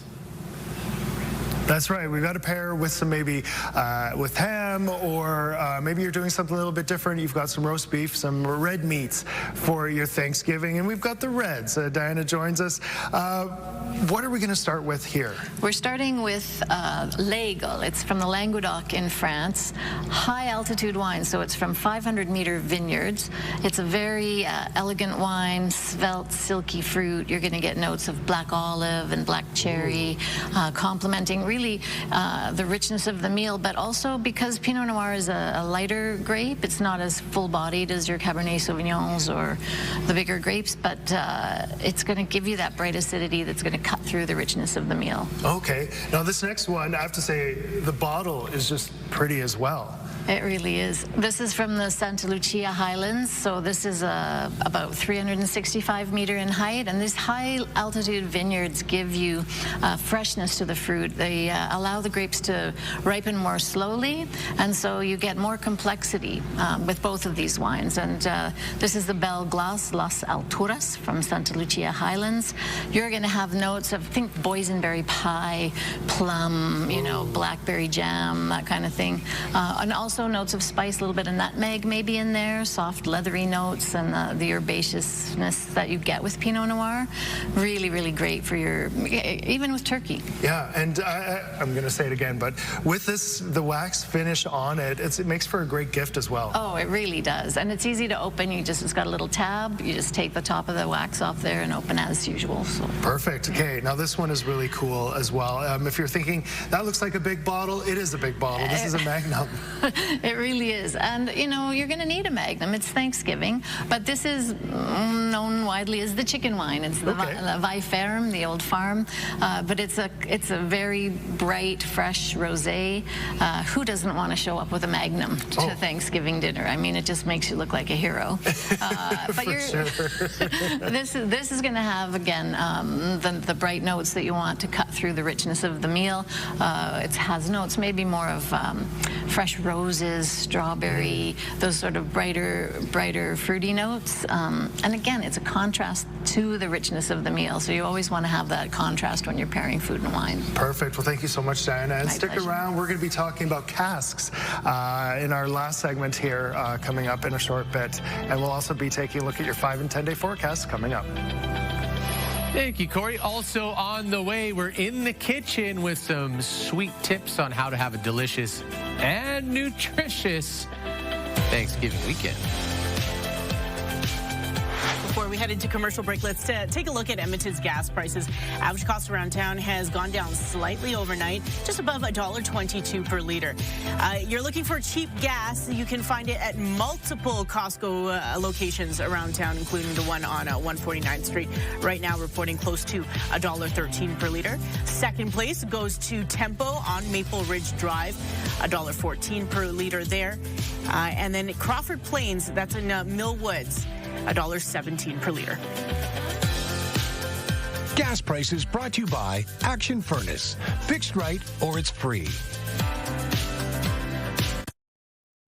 And now, let's head over to the Trail Appliances kitchen.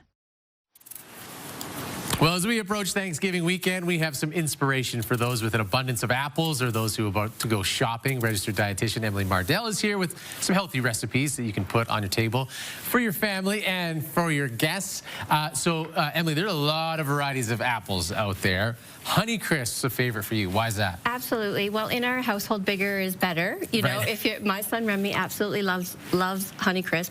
They're crisp, obviously, because of the name, but they're tangy, and they're just so wonderful for baking. And right now, they are in season, so they're perfect. Now's the time to go. Yep. Perfect. So you've got this salad in front of us. Can you tell us about this salad you've constructed here? I mean, again, apples, they're accessible, they're affordable, they're versatile, and kids already like them, so it's a great way to kind of, you know, get them familiar with something and then try something different. It's also a really easy way to elevate any dish. So besides the fact that they taste delicious, for me, they really bring a lot of other nutritional benefits that you might not think about. So an apple a day, who knows, right? Maybe the old adage is true, but the reason I like to use them like this with the peel is because that's where the prebiotic fiber is.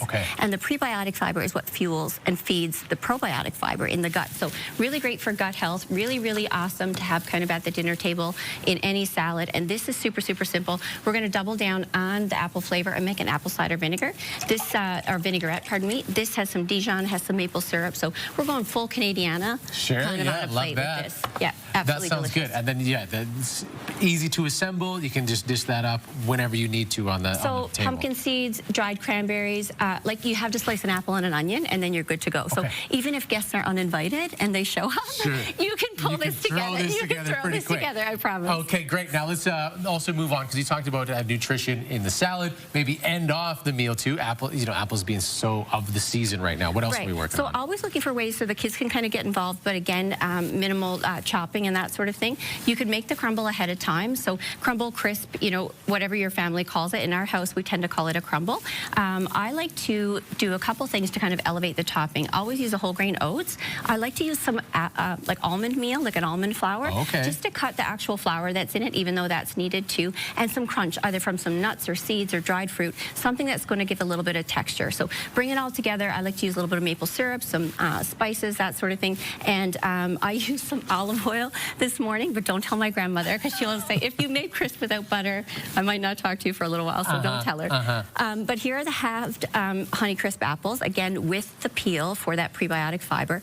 And I'm just going to get you to top them here with the crumble mixture. You're going to put this in the oven. I would encourage you. I gave you kind of a pretty dinky spoon. That's okay. I can just keep it on there. That's no problem. And this is great because this is kind of just like an individual setup here. Yeah, absolutely. So like imagine like little ramekins or even like little small like cast iron skillets, that sort of thing. It would be lovely. But this is the kind of thing that I would really encourage you to make ahead and then top and then bake while your guests are here. Sure. Just like the toasted pecans that go on top of the salad. Just something that kind of like gets the senses, gets everyone involved, and just like they can't wait to get to the table. It just fills the house with that aroma all through the meal. That is good stuff. Emily, thank you so much for being here. Always great inspiration using what's already all the way around us. You can find more from Emily by visiting choosefirst.com.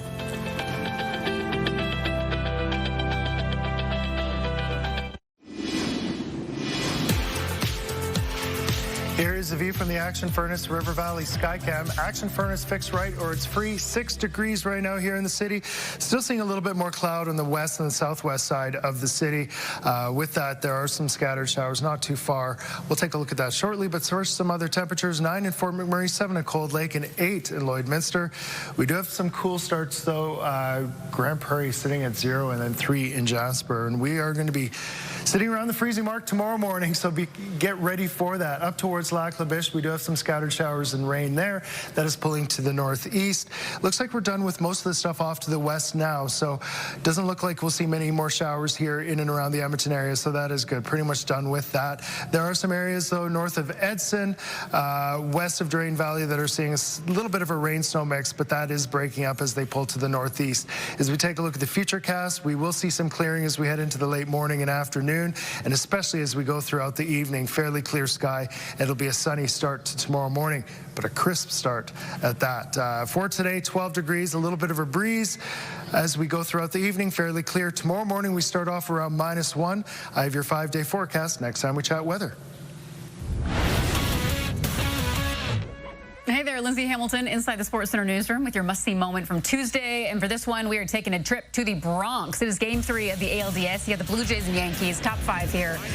This game tied up at 6s, and Anthony Santander lines it hard to right. Aaron Judge doing Aaron Judge things. A spectacular diving grab for the out. Got it done with his bat and his glove in this one, and he earns your must-see moment. Meanwhile, today on TSN, we've got Game 3 of the WNBA Finals between the Aces and Mercury. It all begins at 7 p.m. Central Time over on TSN 3 and 4. That's all for now from the Sports Center newsroom. Have a wonderful Wednesday.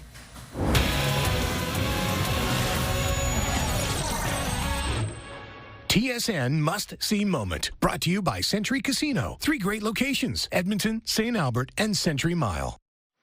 If you're choosing to host Friendsgiving with your favorite people instead of a traditional Thanksgiving with family, our next guest has you covered on how to do it. Rachel Node, editor of In Between magazine, which is a digital magazine geared to parents of teens. She's here with her go-tos for a fun evening. Good morning, Rachel. Good morning. We're almost there, right? Yeah, that's right. Now, how are you hosting your Friendsgiving this year? Well, I'm based in Toronto, but all my family lives in Winnipeg, so I don't get to see them for Thanksgiving, which is why I love hosting a Friendsgiving. I think it's just a great way to have some fun over some food and drinks. And I'm always looking for ways to up my Friendsgiving game with fun kitchen gadgets. And I think I found one that you and your buds will fall for too.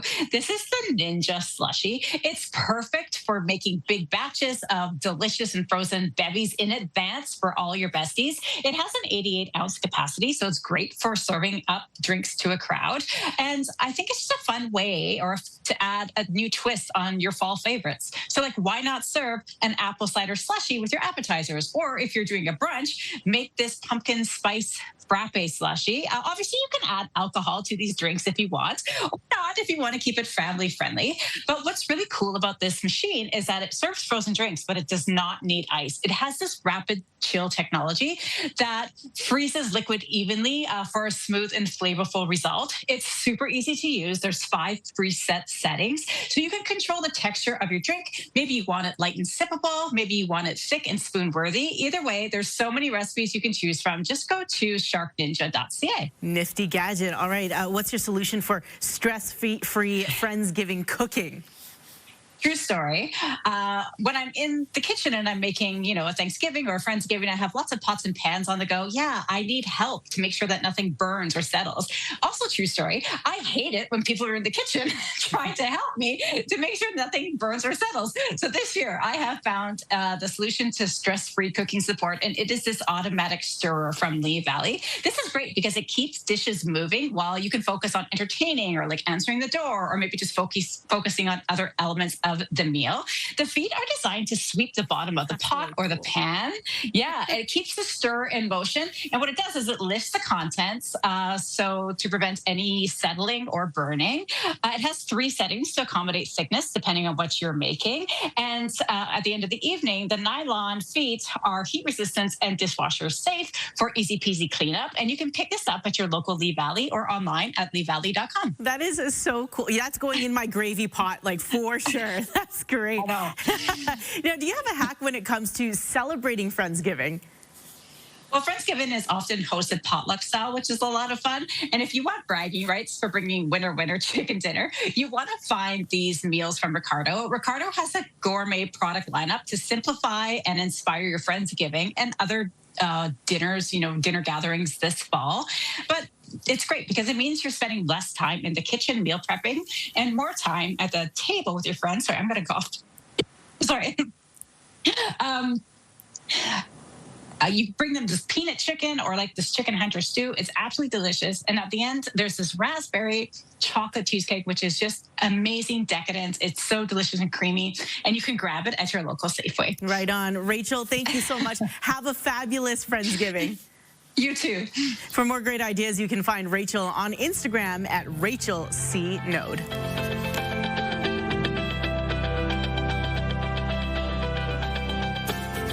Your Morning Edmonton's Kitchen, provided by Trail Appliances and KitchenAid.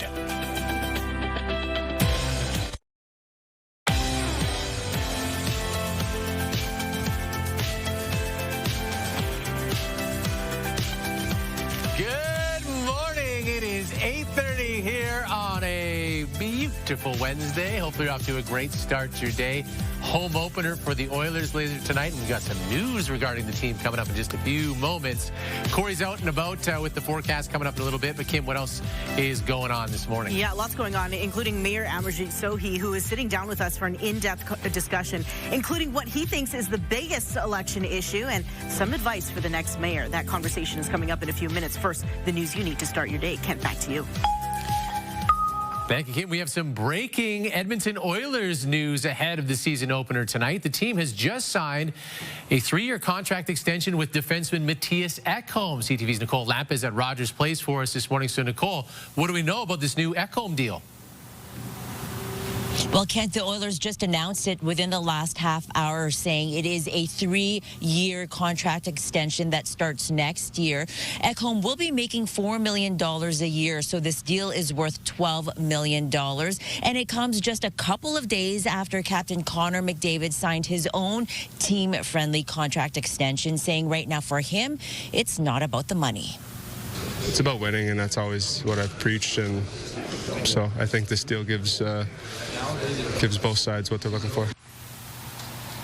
Connor McDavid was on the ice with his teammates yesterday after signing a new 2-year, $25 million contract extension. That contract kicks in next season, and he will be making the same salary he is currently earning. Head coach Chris Knobloch saying McDavid's deal allows management to make necessary moves down the road.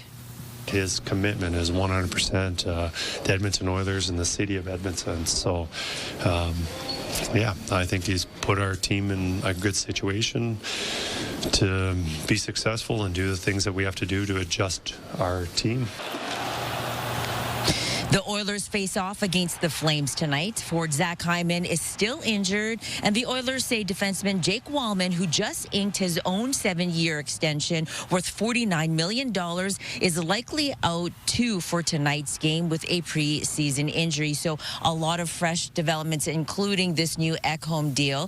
For fans, they can come down here tonight for a tailgate party that's happening in Fan Park. That starts at 5 o'clock, and puck drop at Rogers Place is at 8. Kent. All right, cool, thank you. Well, voters in Edmonton have 4 more days to cast their ballot in advance of the municipal election. A steady stream of people lining up for such an action at West End Seniors Activity Centre yesterday. Nearly 6,300 people voted on day 1, which is more than opening day of advanced polls in the last municipal election in 2021. Voters we spoke with had a mix of reasons for being here.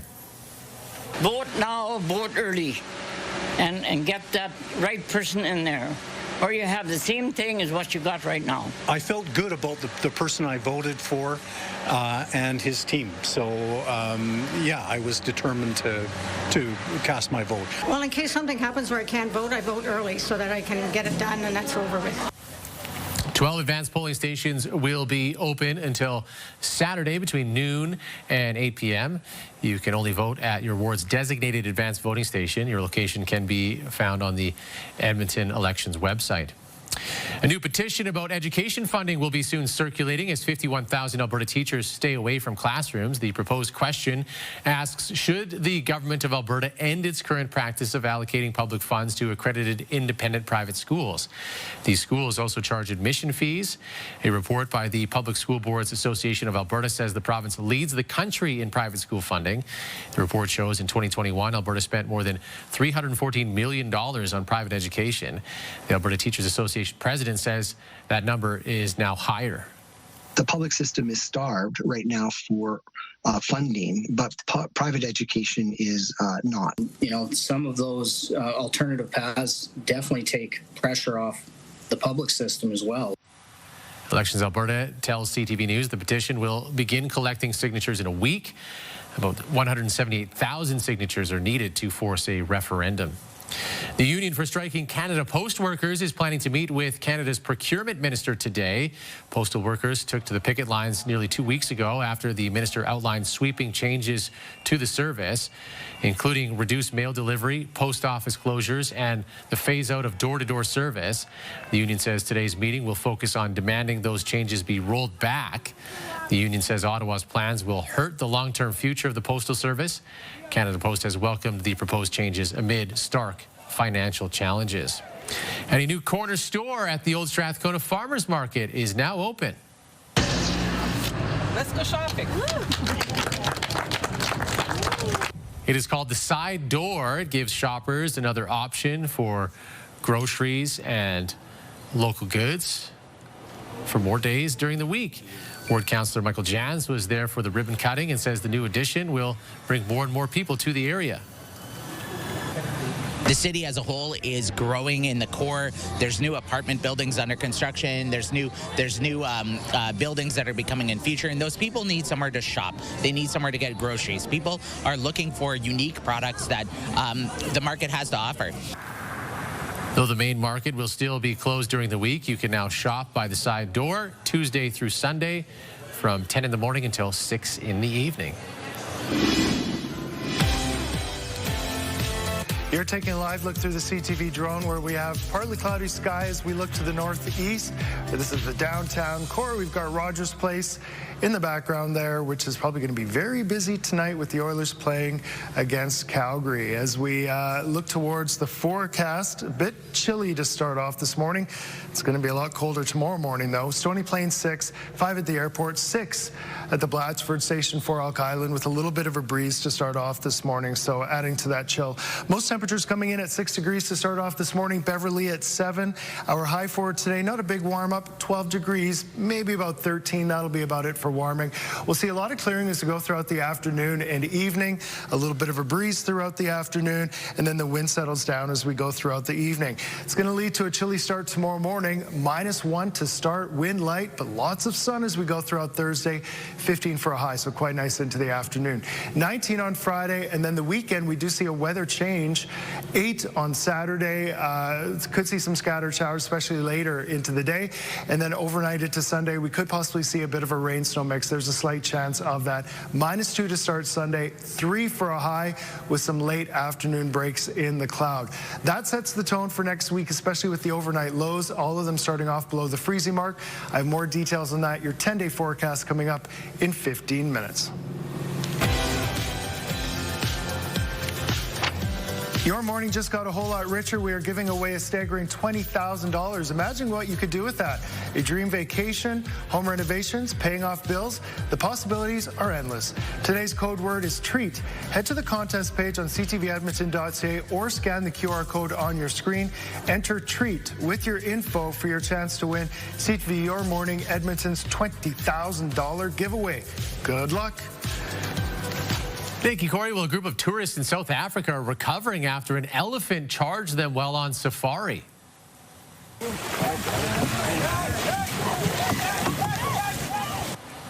This is in Botswana. The elephant reportedly protecting a herd of young calves. It charged the safari's boat, flipping it over. 2 of the tourists say they thought the worst would happen. The first thought that came to my mind was, this is the end of me. With the help of guides, most of the tourists were able to get away safely. One did suffer some injuries. Experts say an elephant guarding calves is considered one of the most dangerous animals in the wild. Taking a look at your drive as we finish up the morning commute, there is this crash eastbound Ellerslie Road at Calgary Trail. Tow truck is there now at the scene, so that should be cleared up shortly. Volume issues elsewhere, eastbound Stony Plain Road from 142nd Street to 124th. Volume issues also northbound Gateway Boulevard from 76th all the way to Saskatchewan Drive, as many people try to get across the river this morning. Well, Corey's on location today at Willow Park Wines and Spirits. So, Corey, we've been talking about great options for wine and craft beer. What about something like sipping whiskey at the end of the meal? Oh, some great options for that, and some options that are just unique to Willow Park Wines and Spirits. This I didn't know you could do, which is really cool. It's pretty much having your own cask set aside and bottled just for you. Janice, why don't you explain how this is done? Yeah, so Willow Park, again, has been open for 34 years. And the trusted experts and the management team go around the world and they buy up casks. Wow, and you were just in Scotland checking out some of this. I had the very fortunate, and I'm extremely grateful to go off to Scotland, and we were in a few of the distilleries, and at Lindor's Abbey, which if you can see the Lindors here, we actually tasted 6 different barrels. Wow. Across 6 different cherry casks, so they all had a different flavor to them, deciding whether or not we wanted a new cask to add to these Willow Park single cask portfolios. Okay, so what are the 3 that we have here? So we have the Glenallachie. So this is a 2011, so we're leaning into, oh my goodness, I can't even do math right now, 14, 15 years? Yeah. Which again is something we get to depict. If you can read on the bottle here, that we only had 662 bottles. This one for the Ben Rochmock, same thing. I think we only had 224 bottles. Wow. And then into the Del, I'm gonna butcher this name, I'm not Scottish. Again, very small bottling, so 180 bottles. So that's what makes this really unique, is we buy a single cask, they bottle them for us, they label label them with our brand, send them over, and then once we sell them, they're gone. So that's it. So it's not like there's more coming your way. So this is just a very special, unique thing. It is very unique. So if you're a collector and a fan of Willow Park or not a fan of Willow Park, these are extremely unique. Like I said, we get to kind of dictate how long we want them to be on the cask and when we decide to bottle them, and that's basically then we really have a play in what comes in the bottle. That is really cool, really unique as well. Yeah, I want to thank you so much. And if people are maybe planning their Thanksgiving dinners this weekend and are unsure of how to pair things with it, you guys have all the expert advice. 100%. And also leaning into the holiday season, these make great gifts. We have a Willow Park single cask tequila, we have some bourbons, we have some scotches, so lots of options. Awesome. If you're looking for something unique, come on down to Willow Park Wines and Spirits, and yeah, just in time for the Thanksgiving weekend and ahead of Christmas as well. Thank you, Corey. Well, coming up next, outgoing Mayor Amarjeet Sohi is here talking about his time in office, the future of the city, and the upcoming election.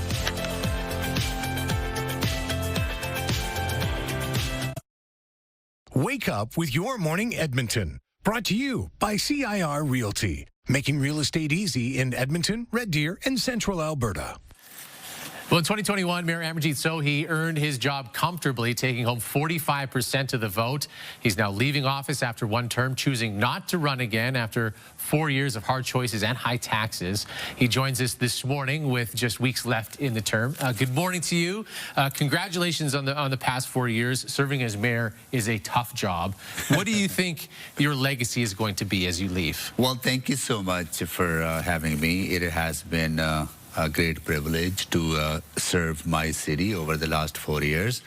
And these were very difficult times, living through the pandemic, recovering from the pandemic, and trying to stabilize city services, trying to stabilize city finances that were impacted by the changes during the COVID, as well as, trying to build a stronger economy. We had to make some very difficult, sometimes unpopular decisions, but those were the necessary decisions to stabilize our city's finances and city services and our economy.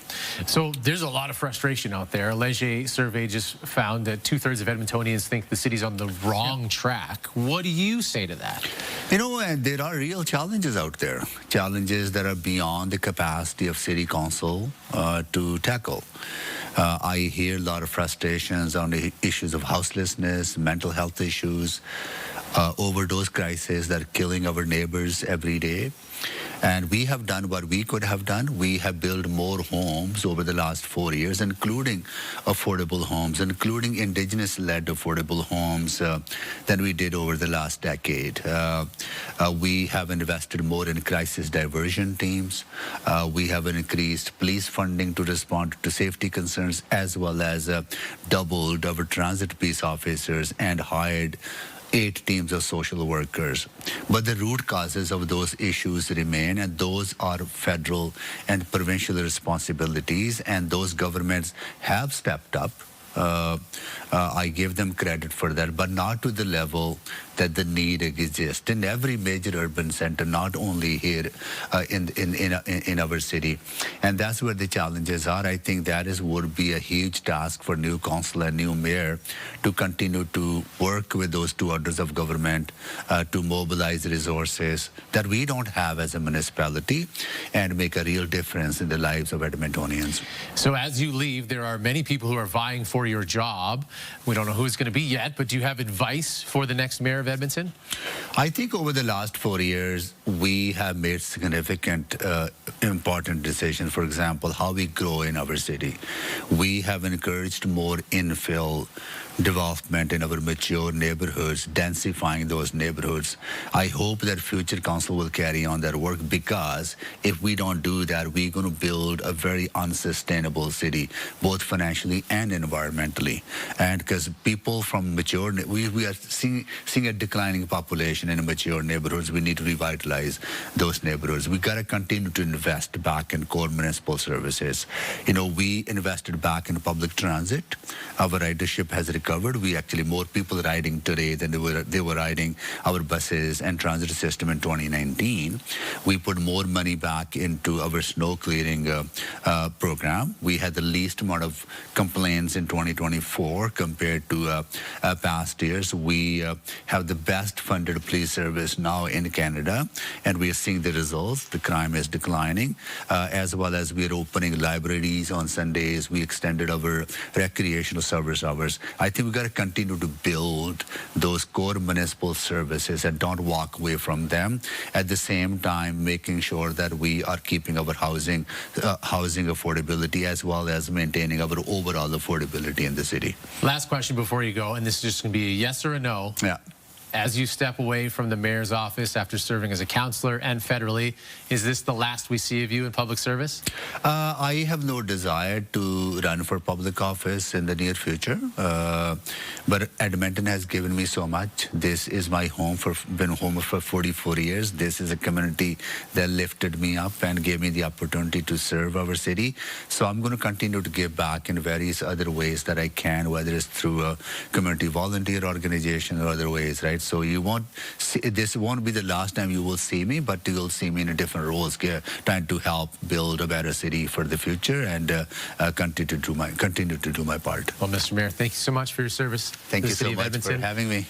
Still in the chair for a little bit longer, so that's going to wrap up. Coming up later this month with a new election. It's time for us to take a break. We'll be right back.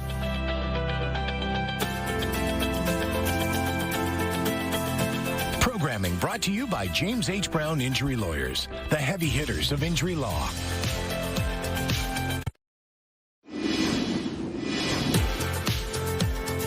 You're flying high with the CTV drone over the LRT bridge as well as the high-level bridge. Beautiful skyline shot there. Nice green and gold over the south side of the riverbank. As we go throughout the day today, we will see the cloud continue to break and clear up. 12 degrees for a high, so not the warmest day, but that's average seasonal high. A little bit breezy. Tomorrow, -1 to start, 15, 19 on Friday, and then a bit of a change for the weekend. 8 Saturday with some showers, overnight into Sunday, possibly a little bit of a rain snow mix, and then 3 on Sunday. Take a look at the overnight lows for next week, anywhere from about -6 to -1, with daytime highs in the single digits. Kent. Thanks, Corey. The Toronto Blue Jays have a chance to advance in the MLB postseason tonight, a run that has many reliving playoff memories of the past. CTV's Caitlin Wilson reports. Buck Martinez. Every baseball in this basket tells a story, just like the autographed Blue Jays jersey inside Peter Batchelor's house. We were invited to Rita Hall to visit the Blue Jays in December the 16th, 92. And we met Joe Carter, John Oliver. From Joe Carter's World Series winning home run. Winners and still world champions, the Toronto Blue Jays. To Jose Batista's iconic bat flip. And Trey Savage's dominant pitching performance last Sunday. Blue Jays fans have lived through some unforgettable moments, and this year is no different. It's the only team in Canada, and I would argue everyone's getting on the bandwagon. It's a way to bring the country together in a very positive situation. Two-run homer. With the series heating up, all eyes are on the Blue Jays as they look to keep their momentum alive and move one step closer to the American League Championship Series. The team's success is doing more than filling stadiums and sports bars. It's reigniting a love for the game itself. And local teams like the Ottawa Titans are feeling that energy too. The more people that get exposed to the sport of baseball and how great it is, I think the more people that will want to play it. If the Jays beat the Yankees, they're off to the finals Sunday. And fans like Peter say the recipe for success is simple. We'll see where we go, one game at a time. Caitlin Wilson, CTV News. But it's not the final on Sunday. Yeah, they'd move on to the American League Championship Series. Yes. Tough one tonight in New York, but you got the Jays going tonight. You got the Oilers going later tonight. That's right. It's a big sports night for a lot of fans in the city. Very nice. Enjoy yourselves, everybody. See you tomorrow. Let's get those wins. Here we go. Come on, let's go.